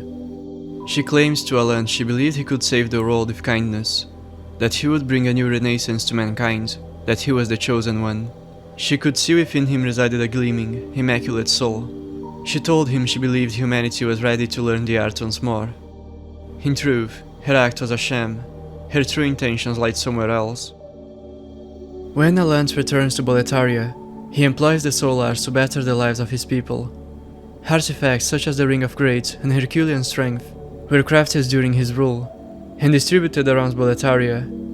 We are shown this period of so abundance that such magical artifacts were commonplace, to the point where one can find them discarded on the main road. During Boletaria's peak, during its age of unprecedented prosperity, Allant organized a series of games with the purpose of filtering suitable warriors for a project he envisioned. Boletaria's Round Table of Knights, an elite order of the world's most capable combatants. Warriors from every nation came to Inner Boletaria, which had opened its gates to the world, to take part in the tournament, and it was the greatest championship the Earth had ever seen. Many fighters had distinguished themselves in combat. The finalists were Bjor and Valarfax, two strong men of Stonefang, Longbow Woolen, an archer of the Shrine of Storms, who was a woman in disguise, Halfred, Boletaria's shield, and Metas, Boletaria's sword, the king's nephew, who lost to his uncle in a duel. It was the last fight of the event. Allant's son, Ariona, didn't participate in the tournament, and in this time he couldn't truly understand him, his weakness. That would change after he'd be faced with the harshness of the world and fall to melancholy. King Allant was awarded the gold medal, Metas the silver, Halfred the iron, Ulan the lead. The finalists were thus ordained knights of the Round Table and would serve the king directly. The goal of the organization was to protect the world from chaos, to secure the fraternity of man. The Round Table was universal in its composition, as it was in character. Its members can be traced to all of the world's remaining nations. Ulan to the Shrine of Storms, Bjor and Valarfax to Stonefang, Halfred to Boletaria, and Metas to Latria. Allant believed in the ideals of chivalry. From childhood he was infatuated with legends of past heroes who fought dragons, with stories of knights who saved the innocent from evil. His soul was the purest and brightest of all. Despite his incredible achievements, which have propelled Boletaria's well-being so plentifully, the soul arts, in great part the source of their newfound prosperity, were also fomenting avarice within the powerful. The politicians he'd tossed the soul arts to were going rogue, were turning to greed, and manipulating him and his knights for their benefit. The secret had leaked from Boletaria, for there was a spy overseeing the council. First it was Latria, and later other nations began to practice the occult as well. On his queens, or rather, the churches, and on his politicians' orders. He was sent to various wars. He was forced to enact the role of a warrior king, as was tradition within his lineage, from his coronation onwards. For that, he yielded, unwillingly, to the demon inside him. In order to face monsters, he thought, he'd have to become even more monstrous than them. He splits the northern regalia in twain, into white and black. He caps the half that drew its power from humanity's darkest impulses, and condemns the half symbolizing their goodness, to rest forever in Doran's mausoleum, an act emblematic of his Luciferian fall. This was the path Allant chose. The people of Boletaria were known for being hardworking, honest, and simple. They were diligent and good-hearted, but that was changing. The soldiers were becoming increasingly cruel, wielding unorthodox weapons designed to cause pain, such as the spiked shields, and taking dogs trained to maim their enemies and made to wear sharp metallic dentures to war. The executioners and jailers began to enjoy the smell, the taste of blood. The powerful desires to devour the world. Allant's responsibility overwhelmed him. He'd become increasingly disillusioned with his kingship, with his life, the more he aged. Scars covered his body and face. While he was at war, fighting for a corrupt and hypocritical church run by avaricious and cruel nobles, his wife was having an affair, and rumors of which likely spread through nobility. He felt as though he was truly alone in the world. Behind his back, his ministers were plotting the destruction and subjugation of all nations. They even restored slavery in Stonefang, and Allant felt powerless against their machinations. He realized his mistake. He was like a dog, manipulated by everyone around him. His realization came too late, and everyone had betrayed and disappointed him. He finally snapped and travels to the Nexus once more. This time, not with the intention of empowering humanity, but of destroying it. He awakens the Old One from its ancient slumber to free mankind from its own wickedness, to bring about the end of the world, though he believes it to be an act of divine mercy. He is the inverse of Doran, the subversion of the legend of the last hero. Instead of fighting dragons, he summons them and orders them to breathe fire to destroy men. He who was once the savior of humanity was now its adversary. But, unbeknownst to him, he shared an epiphany with the Witch Queen of Mird, though, in this case, it wasn't born from intellect, but from feeling. Theirs was the path to true salvation, to heaven. If you hold on to corporeal existence, you'll fear the demons that tear it away. But if you've made your peace, and attained enlightenment, if you value your soul over matter, then the demons are really angels, freeing you from earthly existence, and taking you to heaven. While Allant's demonic spirit embodies the qualities of a king of Boletaria, and his soul emanates angelic wings of ether, his true form, which you face as the root of the Old One, reflects his self-perception, as well as his nihilistic outlook. The Demon King is nothing but a puny, dark, crippled worm, a slave to the Old One. But, alternatively, he is a martyr who volunteers to bear the burdens of the world, to bear all the sin and darkness so he could bring all to heaven, and thus, he stands as the gatekeeper of paradise. Allant is not the first name of the king, but the name of his house. His son is named Ariona Allant, and his full name may be Rydell Allant, according to internal game files. Rydell is also the name of a warrior king of Astora in Dark Souls. Rydell means wolf and shield, a fitting name for a warrior king, though Allant subverted its meaning upon becoming the highest demon and destroying the world. Both Boletaria and Astora are the Middle Earths of the worlds. Rydell means wolf and shield, a fitting name for a warrior king who was loyal, like a dog, to his masters. Though in the end Allant subverted its meaning upon becoming the highest demon and destroying the world. The wolf is a symbol of loyalty, and Allant betrayed his people. Though the king chose to surrender to the Old One, he left his son the key to the Boletarian mausoleum, where he sealed the white half of the Sword of Legend. He knew Ariona has the brightest, warmest soul of all. The sword's power would grow exponentially on his hand, and be enough to vanquish his father, should he preserve his good nature, embrace hope, and wish to save the world. And in saving the world, he'd be seen as the greatest hero of humanity. This decision mirrors that of the Witch Queen of Mird, who left the regalia as a way to give humanity one last chance of redemption. Allant recognized that the world is cursed with duality, and he wished to break that curse. He would either ruin the earth, distilling light from matter and sending out to paradise, or he would be stopped by a man he deemed fit to be a monarch of peace, a truly worthy and perfect king with a soul even brighter than his, who'd lead humanity to a period of unprecedented peace and prosperity, to a new dawn, a new golden age. Allant would win if he felled humanity, or if he was felled by it.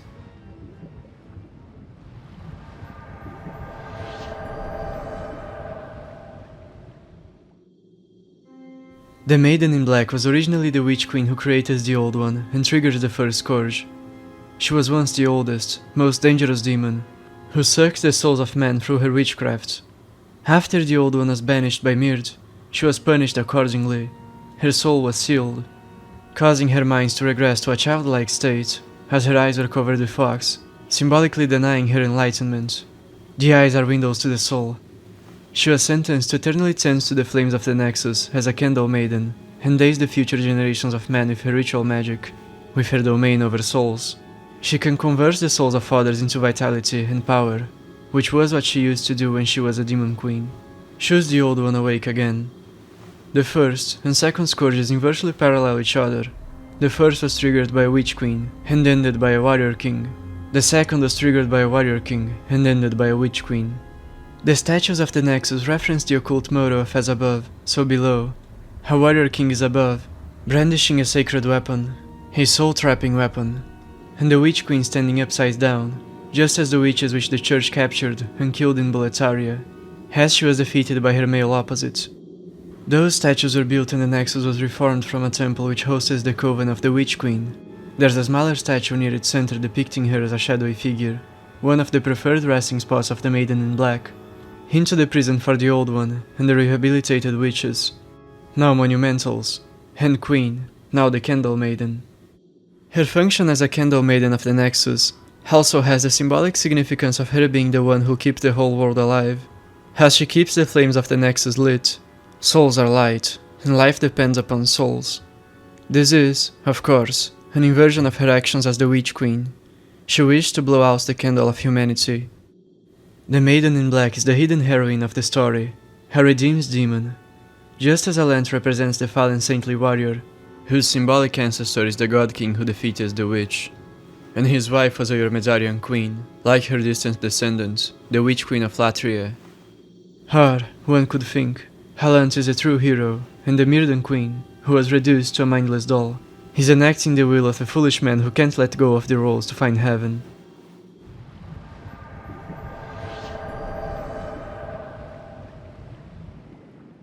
The Old One is the eldritch source of all demons.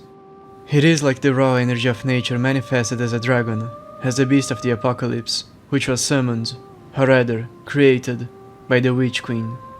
A Frankenstein's monster, a supreme golem of sorts. Its fog isn't a mere corrupting force. It grants agency to man's destructive, evil desires and emotions, which go on to birth demons. It is perfectly symbolic of the liminal merging of material and astral planes. After all, it is a fog. It obscures and diffuses light. The fog is the pendulum of karmic justice striking upon men for their sins. The wrath of God. So, the creator of that chaotic god, the witch, is like a god of sin herself. A hidden, occult, rogue deity. The Old One dualistically parallels both the Tree of Life and the Tree of Knowledge of the Book of Genesis. And it is, quite literally, a colossal Tree of Life, hosting all of man's souls within its beastly belly. That is, inversely, a harbinger of death and chaos, just as the soul arts parallel the fruits. It dualistically parallels the serpent as well. It is the alchemical dragon, the raw energy of nature manifested, Satan, the stupid, blind, false god. The sacred tree is the main symbol of House Vinland and House Jormungandr, who rules the Mirdan Empire. As explained before, Vinland is the life, Jormungandr the knowledge. All demons are reflections of the Old One. The more demonic one is, the darker his soul, the simpler his mind. A demon will act increasingly on instinct, which tells it to devour souls and cause destruction. All demons, like the Old One, are parasites. They prey upon the souls of the worlds to feast themselves. In a way, They are as evil as nature itself. The Old One's first awakening, its creation, was triggered by the Empire of Mird, during an age when it was the hegemonic power. It ravaged half the world, summoning mighty demons and devastating firestorms. Mird attempted to send it back to slumber by attacking it with powerful soul-trapping weapons. These magical Mirdan weapons are what power the Archstones and trap the souls of the demons we slay within them, like dream catchers, tying it all back to the surreal, subconscious background. They are also what causes souls to be trapped and linked to the Nexus. In truth, they are like conduits to light, to energy, to souls. The player character gets trapped by the Nexus due to their magical influence over the tutorial area, which is the ancient border of Mird. The tallest ivory tower that became the Nexus stood precisely at the world's center, and it became the world's magical center upon its conversion into the Nexus, as all Archstones transport men to it. The soul-trapping weapons are perfectly symbolic of the ideals of the other side of the coin. While the Queen wanted to free all souls through corporeal death, the King wanted to shackle them. One side seeks the stillment of light from darkness, separation. The other wants light and dark to be fused together.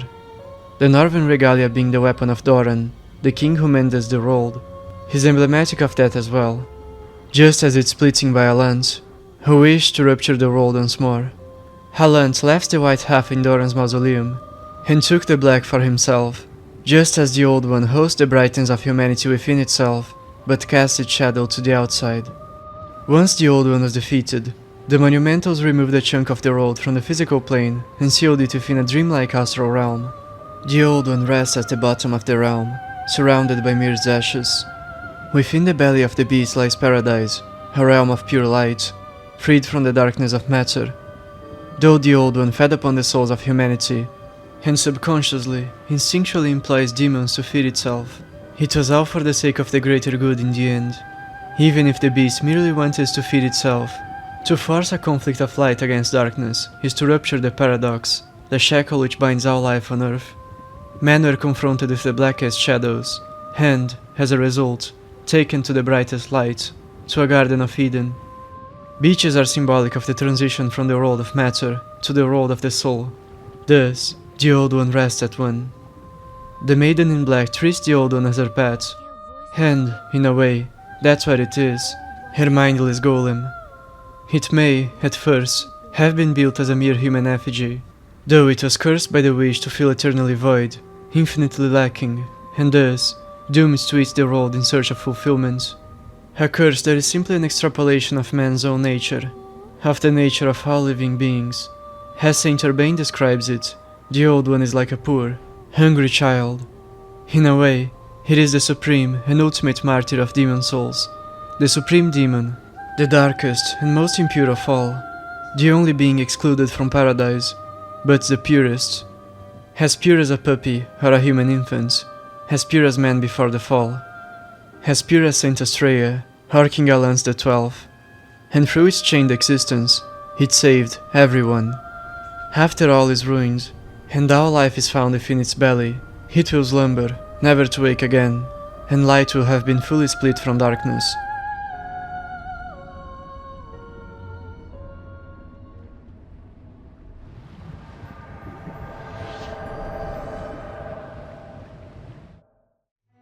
The Archstones hold within them an abundance of light.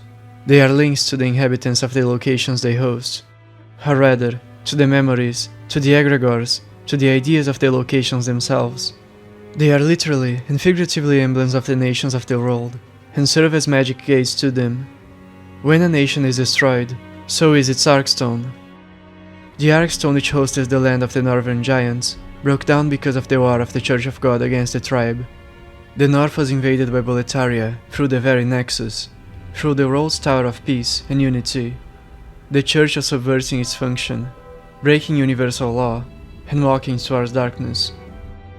As the Soul Arts were forgotten, men ceased to visit the Nexus and forgot about it. Fragments of Archstones became exceedingly rare, lost artifacts. Rydell found one of them, and used this to visit the Nexus, and there he met with the Maiden in Black, stole her staff, and went on to spread his adventurous tales throughout Boletaria. The Eye Stones are but crystallized, twisted remains of souls. They seem to naturally morph into the shape of a Baku's head. Baku is a dualistic dream and nightmare-eating demon of Japanese and Chinese mythology, which the Old One reflects. The minor Archstones that transport the player to the Nexus are made of unbroken eye stones that were pierced by soul-sealing swords. Their configuration parallels the Old One's defeat by the hand of the Myrdans. The beast was lulled to slumber by their soul-trapping artillery, as the minor Archstone features a resting eye stone impaled by a magical weapon. The colors of the eye stones are significant. The blue and white are ties to virtue, the red and black are ties to sin.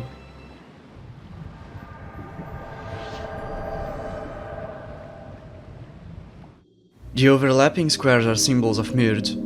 They are present on the rune shield and sword, on the candle stand of the Queen of Mird, and all over the Nexus. The rune sword also features an abstract representation of the sacred tree of Vinland and Jormungandr on its blade.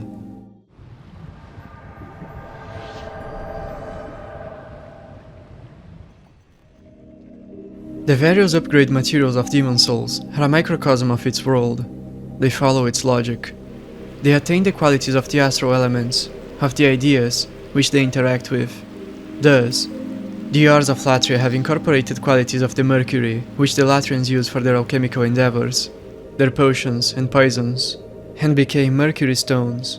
Some, which are guided by the moon's shade, became moonshade stones and had powerful magic properties.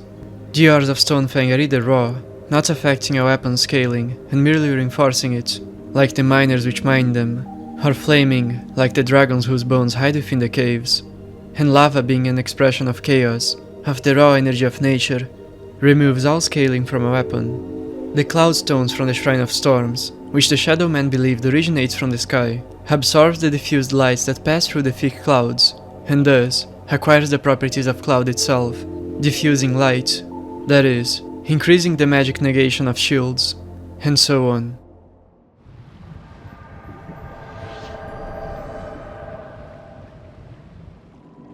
Both the moongrasses and the lotuses derive from the death of man, from the soil that was fertilized by men's souls, from which flora spawned under moonlight. The moon being related to sleep and death, but it is also integral to one's rebirth, to the cycle of life. Thus, the grass and the flowers that were nurtured by men's souls are special. They heal the living. It is poetic, indeed. The greater the soul of the man who nurtures the soil, the greater the potency of the grass that grew on it, and its color too is related to the color of the man's soul. The appropriately named Soldiers' Lotuses were given as gifts to Boletarian soldiers living for war, by their loved ones for both practical reasons.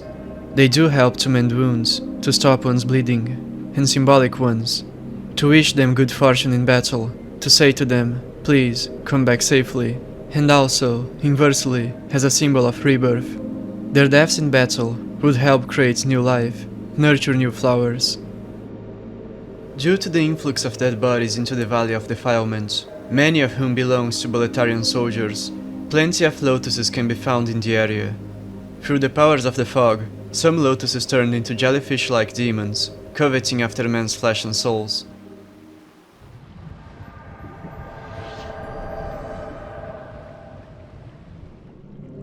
Sticky white stuff is the slime, and, or the excrement of the slugs which have grown exponentially by devouring the souls of the courageous warriors that were buried, as martyrs who found the heavens, as the Shrine of Storms. The island in its entirety was imbued with the life, with the light of the souls of soulful heroic shadow men, which is why its water is supernaturally bright. The slugs, which dwell and bathe in caves full of that bright water, thus, have grown beyond natural sizes, and their bodies have acquired magical properties.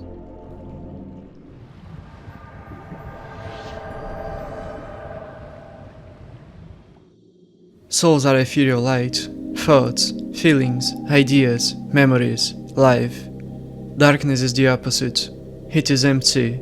It is the shadow cast by the light. It is stupidity and death. Under the influence of the fog, one's soul affects how he experiences the world. Should his own soul be bright, his worlds too will be lightful, and he will be protected from all harm, from all beings of darkness. Should his soul be dark, his worlds too will be dark. As the void within him is greater, he will absorb more light, more souls, and more items, for all items are actually souls which contain the essence of a thing. However, this void also calls for other dark souls.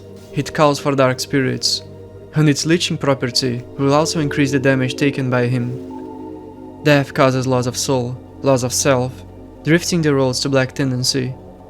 And defeating Grace demons causes gain of soul to one's true astral core, drifting his rolls to white, as his soul. The souls superficially held by one, not integrated to his astral self, aren't part of this relationship with the roll's tendency. When one experiences the roll at its darkest, demons most primordial will appear to him. As primordial as early life, as the first cellular organisms, monsters so dark, so devoid of life itself, their souls are colorless. They have no thought, no personality, no identity. They know only to parasitically prey upon souls, like filter feeders, through the fog. Their colorless demon souls are, however, able to increase the potency of weapons forged from particularly colorful souls, as their lack of will makes it so they are seamlessly integrated into the host item.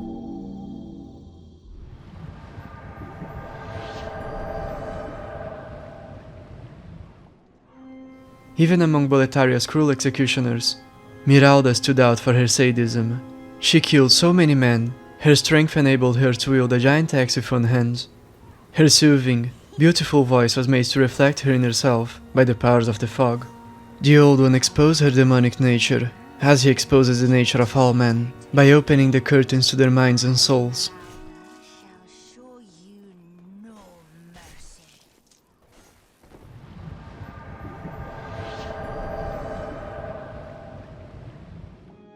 Freke was Gary's best friend, both belonging to the Vinland clan. Freke and Gary are the names of the twin wolves of Odin. In a passage of the Grimnismal, Odin is said to feast the wolves, while he himself drinks only wine, tying the mythological inspiration to Vinland. The wolves, then, represents the raw energy of nature, the primal desire, the animalistic hunger, while Odin represents, and is the god of, wisdom. Thus, this passage hints at the nature of Vinland's relationship with the powerful politicians who ran the church. They were the useful idiots, the foolish, manipulable zealot warriors they needed to fuel their corrupt system. And the wine of wisdom they drank was human blood, the red liquid spices. Wine is a symbol of enlightenment since ancient times, though it can also be symbolic of desire, excess, and perversion, as it can cause drunkenness, the other side of the coin that is knowledge. When Freke was confronted with the satanic reality of the church, with the skeletons it hid, he, who was once a high-ranking cleric, a man most devout, lost his faith, and saw the god they worshipped for what it was, the devil, the very dragon the church was created to quell. This is betrayed by his attire, which is very similar to those worn by saints, but is dirt-covered and worn out. Upon his departure from Latria, he was determined to spread the soul arts to the world. During his unholy, but simultaneously holy, depending on perspective, pilgrimage, he has to deal with assassins sent after him by the Soul Society, one of whom tries to kill him with a baby's nail, which he promptly took for himself. Freke's character arc ends with him becoming so infatuated with power and knowledge, he wishes for the player to become an all-powerful, godlike demon king, not too dissimilar from Gary himself, which is possible to do through the alternate ending.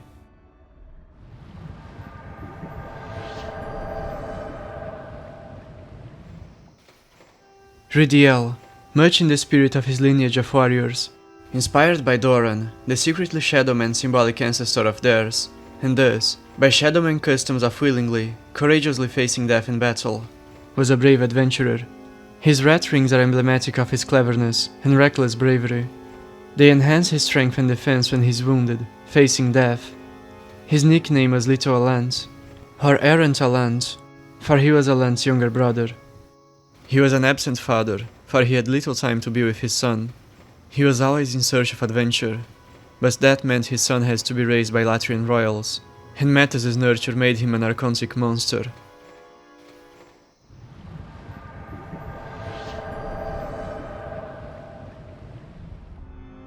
Saint Urbain is a man emblematic of the Church of God, a man overly judgmental and strict, but a fool and a hypocrite. Urbain, a high-ranking member of House Vinland, taught the holy man the soul arts, claiming he learned them from God himself, through his voice, which whispered in his ear. And for the so-called miracle he performed, he was canonized as a saint. He calls the soul arts miracles of gods to differentiate them from the demonic dark arts, which the church abhorred. But, in essence, both are the same, and he learns them from the Soul Society, and was simply laundering them onwards to the benefit of the royals. He is exactly like Freke, his rival in the Nexus, except he is dishonest. Urbain fell for the cheap allure of patches, meaning he loomed over the treasures, and got kicked down the murder hole as any other greedy simpleton. In fact, treasure hunting is the main motivation for his journey beyond the fog. As soon as he heard the world's core was in ruins, he thought of the riches he could loot. He carries with him boxes full of jewelry. He is also a mirror image of Patches, though he comes from the wealthiest noble house in the world, one famous for its wealth and from its devotion to God. He is both extremely greedy and extremely unfaithful, and the greatest of liars and backstabbers. Urbain cares not for his subordinates. In fact, if you kill his acolyte in front of him, he won't react, but do the opposite and you'll be attacked.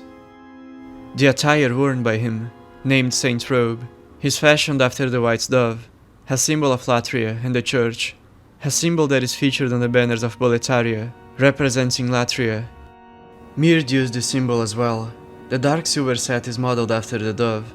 It represents the Highlands, as opposed to the cross, which represents the Middle-earth.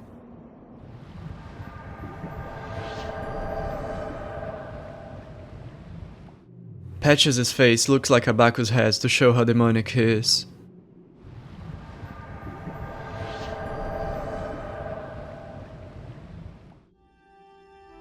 Yuria is a redeemed witch. She was once determined to become a powerful demon, as Freke asked the player to do, and as he does should he get the alternate ending. Her lust for demon souls guided her to the fog, but she was chained up by Miralda, and tortured by the fat officials. In the dark, she was made to introspect about her condition, and abandoned her nefarious ambition. Her sorcery is based on raw human emotion. It is a feminine kind of magic, according to traditional, esoteric notions of gender. Thus, Yuria thinks it to be dangerous, as it is explosive, fiery, uncontrollable. She asks of the player to try Freke's magic instead, which is logic-based. The abuse she suffered under the hand of the ministers defeminized her.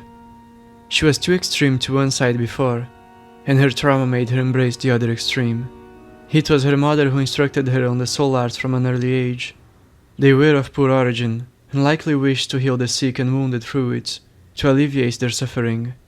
She states that she didn't have any ill intent when practicing witchcraft.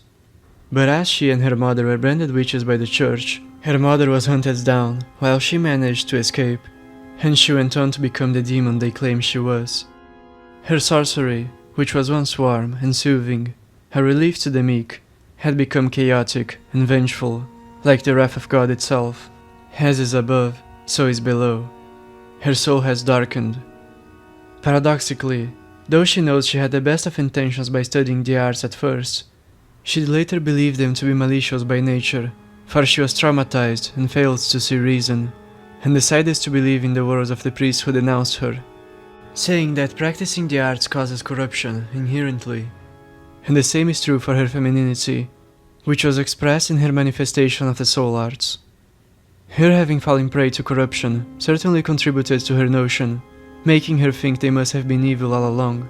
She, who was persecuted for being a witch, was, in reality, one of the most pure-hearted people, but was made to become a witch by her persecution. She parallels Maiden Astraea, and from Astraea's demon soul, she can transpose the relief spell, which, like a great miracle of God, heals another from sickness and wound. Yuria also parallels the daughter of Stockpile Thomas, and her mother, his wife. Both were branded witches and killed by the Inquisition. But they too were surely practicing the arts for good reason, for they had hearts of gold. Witches were hanged upside down, a fitting punishment for forbidden enlightenment, as all blood rushes down to one's brain until death.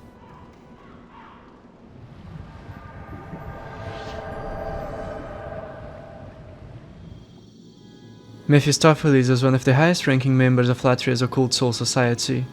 She disposes of all who know of the soul arts, wishing to be the sole bearer of the torch of hidden knowledge, as did her order, for the sake of universal control.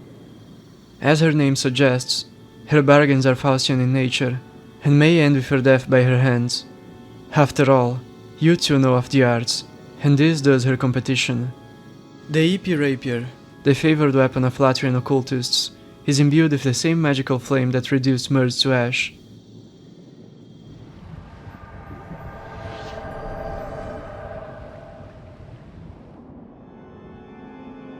Yurt was a high-ranking member of the shadow organization of spies and assassins that was hired by the Soul Society to dispose of all who knew of the soul arts.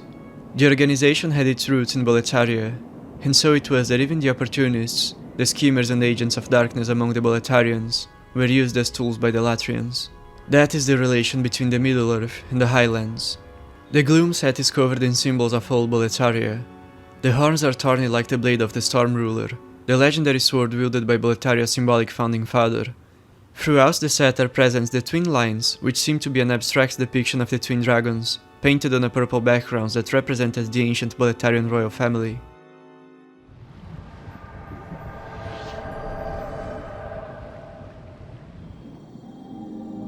Bjorn and his brother Valorfax were members of the Boletarian Round Table, which was founded by King Allant as a gesture of universal understanding, back when he had faith in humanity, early in his rule.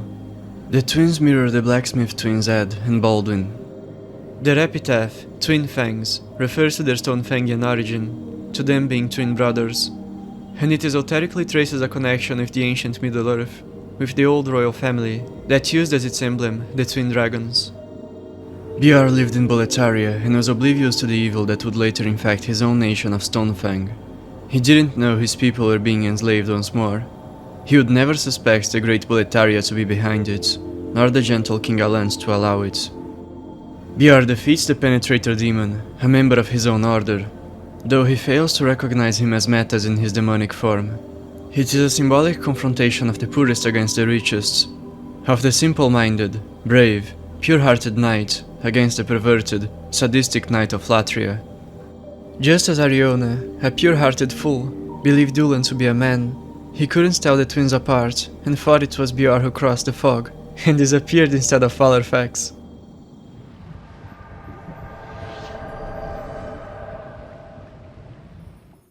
Skurvir was a warrior of the church who learned of the hidden, uncomfortable truth. He understood his god as Satan all along. His disillusionment caused him to abandon the institution and wander throughout the lands in search of exceptional artifacts, in the hopes of finding shiny things to fill his inner void. Though he learns the truth of the church, he is still a fool. He can't see the true purpose and soul of the Dragonbone Smasher, thinking it is a craft exceptional in its uselessness. True to his nature since he was a holy man, even after uncovering the truth, a side of him still admires the old one, be it god or demon, for he is partly demonic himself, walking the thin line of human greed. He wonders if the world ruined by chaos, by the fog, isn't preferable to the mundane, peaceful earth.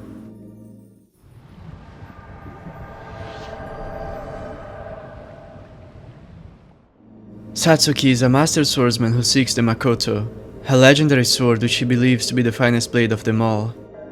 Makoto was named after a giant of the north, though it got its name because it was used to slay that giant. And upon slaying him, it acquired, according to legend, magical properties that emulate his cannibalistic essence. The sword is described as having teeth, which pierce the skin of its wielder, but that grants it extraordinary power, just like how the giants ate human flesh to grow stronger. However, the curse of the blade is also a Faustian bargain. It draws the soul of its user, just as the user symbolically cannibalizes men by slaying and taking their souls. And, in accordance with that Faustian principle, Satsuki's offer is such a bargain. Should you give him the sword, he attacks you. Satsuki's sword, the Hiltless, parallels Makoto. It too is finely crafted, and drains the health of its master with each swing. Satsuki himself is an heir of the giants. He is a shaman, and his attire was coated with a foul-smelling tallow he made from human bodies. His father was not the original owner of the sword, but Makoto, the giant himself. He is an orphan of war, thirsty for revenge.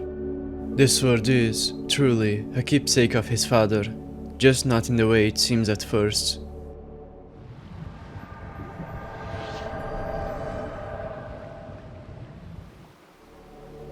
The filthy woman resisted Astraea's allure, out of bitterness and envy. She used to be the center of men's attention within the valley, but since the sixth saint had come, she, who was young and most beautiful, the woman had been pushed aside.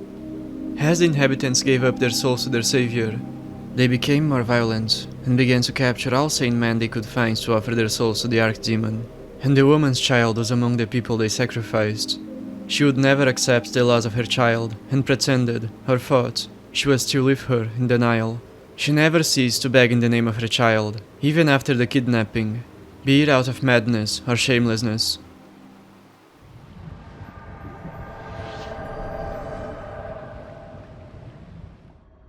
With the coming of the fog, the twin blacksmiths Zed and Baldwin began to turn into scaly demons like the miners. Baldwin, who was nostalgic of his youth, he says he was as strong as an ox, and could grapple bear bugs in the mines, tried his hand at slaying demons, but he was not in his prime anymore. He was old, and the monsters killed him. His soul was trapped in the Nexus, where he works as a blacksmith once more. Ed, on the other hand, chose to stagnate in Stonefang even as scales grew on his body. He was obsessed with his work, and cares little for the world around him, or had little hope. He always begins his dialogue remarking, rudely, he has no time for chit-chat. Yet he immediately contradicts himself and engages in conversation with the Slayer of Demons, for he does feel solitude, and appreciates the company of a brave warrior he respects.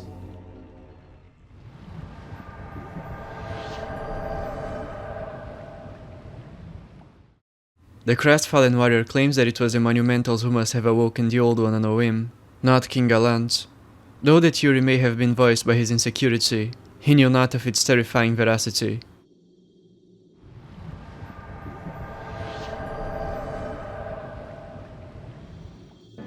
The Monumental is a pathological liar. Lies are her native language, but to be effective, a lie must blend in with the truth. Half of what she tells the player is misleadingly phrased or outright false. She says the rule of Mird was benevolent, when it was evidently corrupt. It was an expansionistic empire that enslaved an entire people, and was highly unequal. Though it wasn't wholly evil, of course, it was half and half. She uses we to refer to those who seals the Old One, when, in truth, she was among the witches who created it. Again she employs we to claim she had authority over the elders that were given the Archstones, when, in truth, they the heroes were the ones who held authority over the Monumentals, having punished them for their wickedness by locking them in the Nexus for eternity. She employs we once more to refer to those who banned the soul arts, when, in reality, the Monumentals were the protagonistic practitioners of the arts, and used them to their fullest. She lectures the Slayer of Demons by saying man's memory is short, when she was the one who taught Allant the soul arts and caused, indirectly, the Second Scourge. She claims the Maiden in Black became a demon to seal the Old One, when the Maiden was the oldest and most dangerous demon of them all. She was the maker of the Old One. She simultaneously says the brave warriors fight to reverse their sins, allowing the truth of the past of the Monumentals to sleep at last. Yes, she didn't outright deny they were in parts to blame for the Scourge alongside the avaricious men they condemned, but her wording was lie. The truth is as follows. The last living Monumental never forgot her covenant with the Witch Queen, with her queen. She merely awaited for a perfect opportunity to awake the Old One. She waited for all her colleagues to die, holding on to her miserable existence for 300 years, out of sheer will, for she knew power would corrupt man as it had before. She played Allant like a fool, like a dog. She could see his soul was pure, that he was innocent and killable, that he was hopeful, and wouldn't be as cautious or as skeptical about doing what he believed was right. As the Second Scourge began, the Monumental placed the portal to Boletaria within the fog, near locations that would surely slay aspiring heroes, so their souls would be trapped in the Nexus. The last living Monumental was truly the most demonic of all, or perhaps she was the greatest heroine of humanity, who endured centuries of torturous confinement with her will of iron intact, a martyr who could be freed from her shackles by death, as were her peers, but chose to live, and fulfill her and her queen's dream at last. The Old One was awakened, and humanity would perish, and all souls would find heaven and live eternally in peace.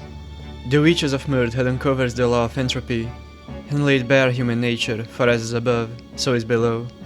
Life is suffering. The true paradise is outside the chaotic curve, so isn't accelerationism merciful? To embrace the heat death of the universe, why delay the inevitable and prolong the suffering of all, instead of sending them to heaven at once?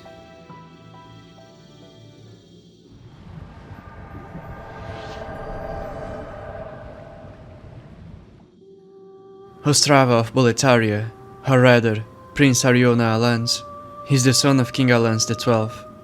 He's an archetypal fool who's confronted and eclipsed by the harsh truth which he sought in his journey. He was raised in the southern region of Boletaria alongside Metas, his cousin. Unlike Metas, who was a fiendish, cold-hearted, intelligent man, Ariona was innocent and had a heart of gold, like his father. He was somewhat rebellious and enjoyed exploring and traveling the world instead of training and studying with the royals while his father was away at war or busy with politics. He was a free-spirited, kind-hearted, but pampered and simple-minded prince. He felt he didn't belong within the upper ranks of nobility, for he'd inherited, in part, a uniquely Middle-earther mindset from his father's side. Though he wished to become a hero and save humanity, he wasn't fit for war. He was a delicate young man, neither brave, nor cunning, nor strong. In fact, he was as inept in combat as the last Mirdan king, the first saint, who he parallels. The sword and shield they share scale pitifully with strength and dexterity, and require mostly faith to be wielded. But regardless, he mustered enough courage to proceed into the unknown and cross the fog, and with the help of the protagonists, he reached the Boletarian palace. The prince couldn't bear to witness his loving father, a man he respected above all, falling to corruption. After confronting King Allant, he ended his own life in sorrow, and his spirit rose in bitterness to haunt the palace's end.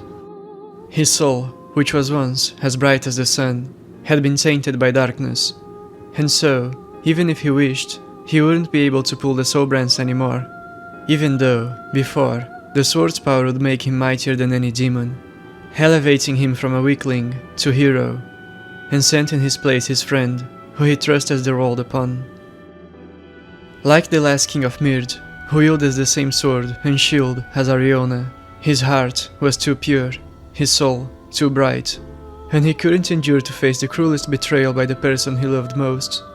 In the King of Mird's case, it was his wife, who had become the mother of all demons, like Lilith, and in the case of Ariona, it was his father, who had become the bane of humanity, the Antichrist. Though the king chose to surrender to the Old One, he left his son the key to the Boletarian mausoleum, where he seals the white half of the Sword of Legend. He knew Ariona has the brightest, warmest soul of all. The sword's power would grow exponentially on his hand, and be enough to vanquish his father, should he preserve his good nature, embrace hope, and wish to save the world. Ariona crossed the fog, travels to the ruin of Boletaria, and searched for his father, but fails to complete his journey. Thus is the end of House Allant, a family of heroes. It is up to another brave slayer of demons to succeed the prince and protect humanity from death, just as Doran has to succeed the King of Mird, who fails to defeat the beast.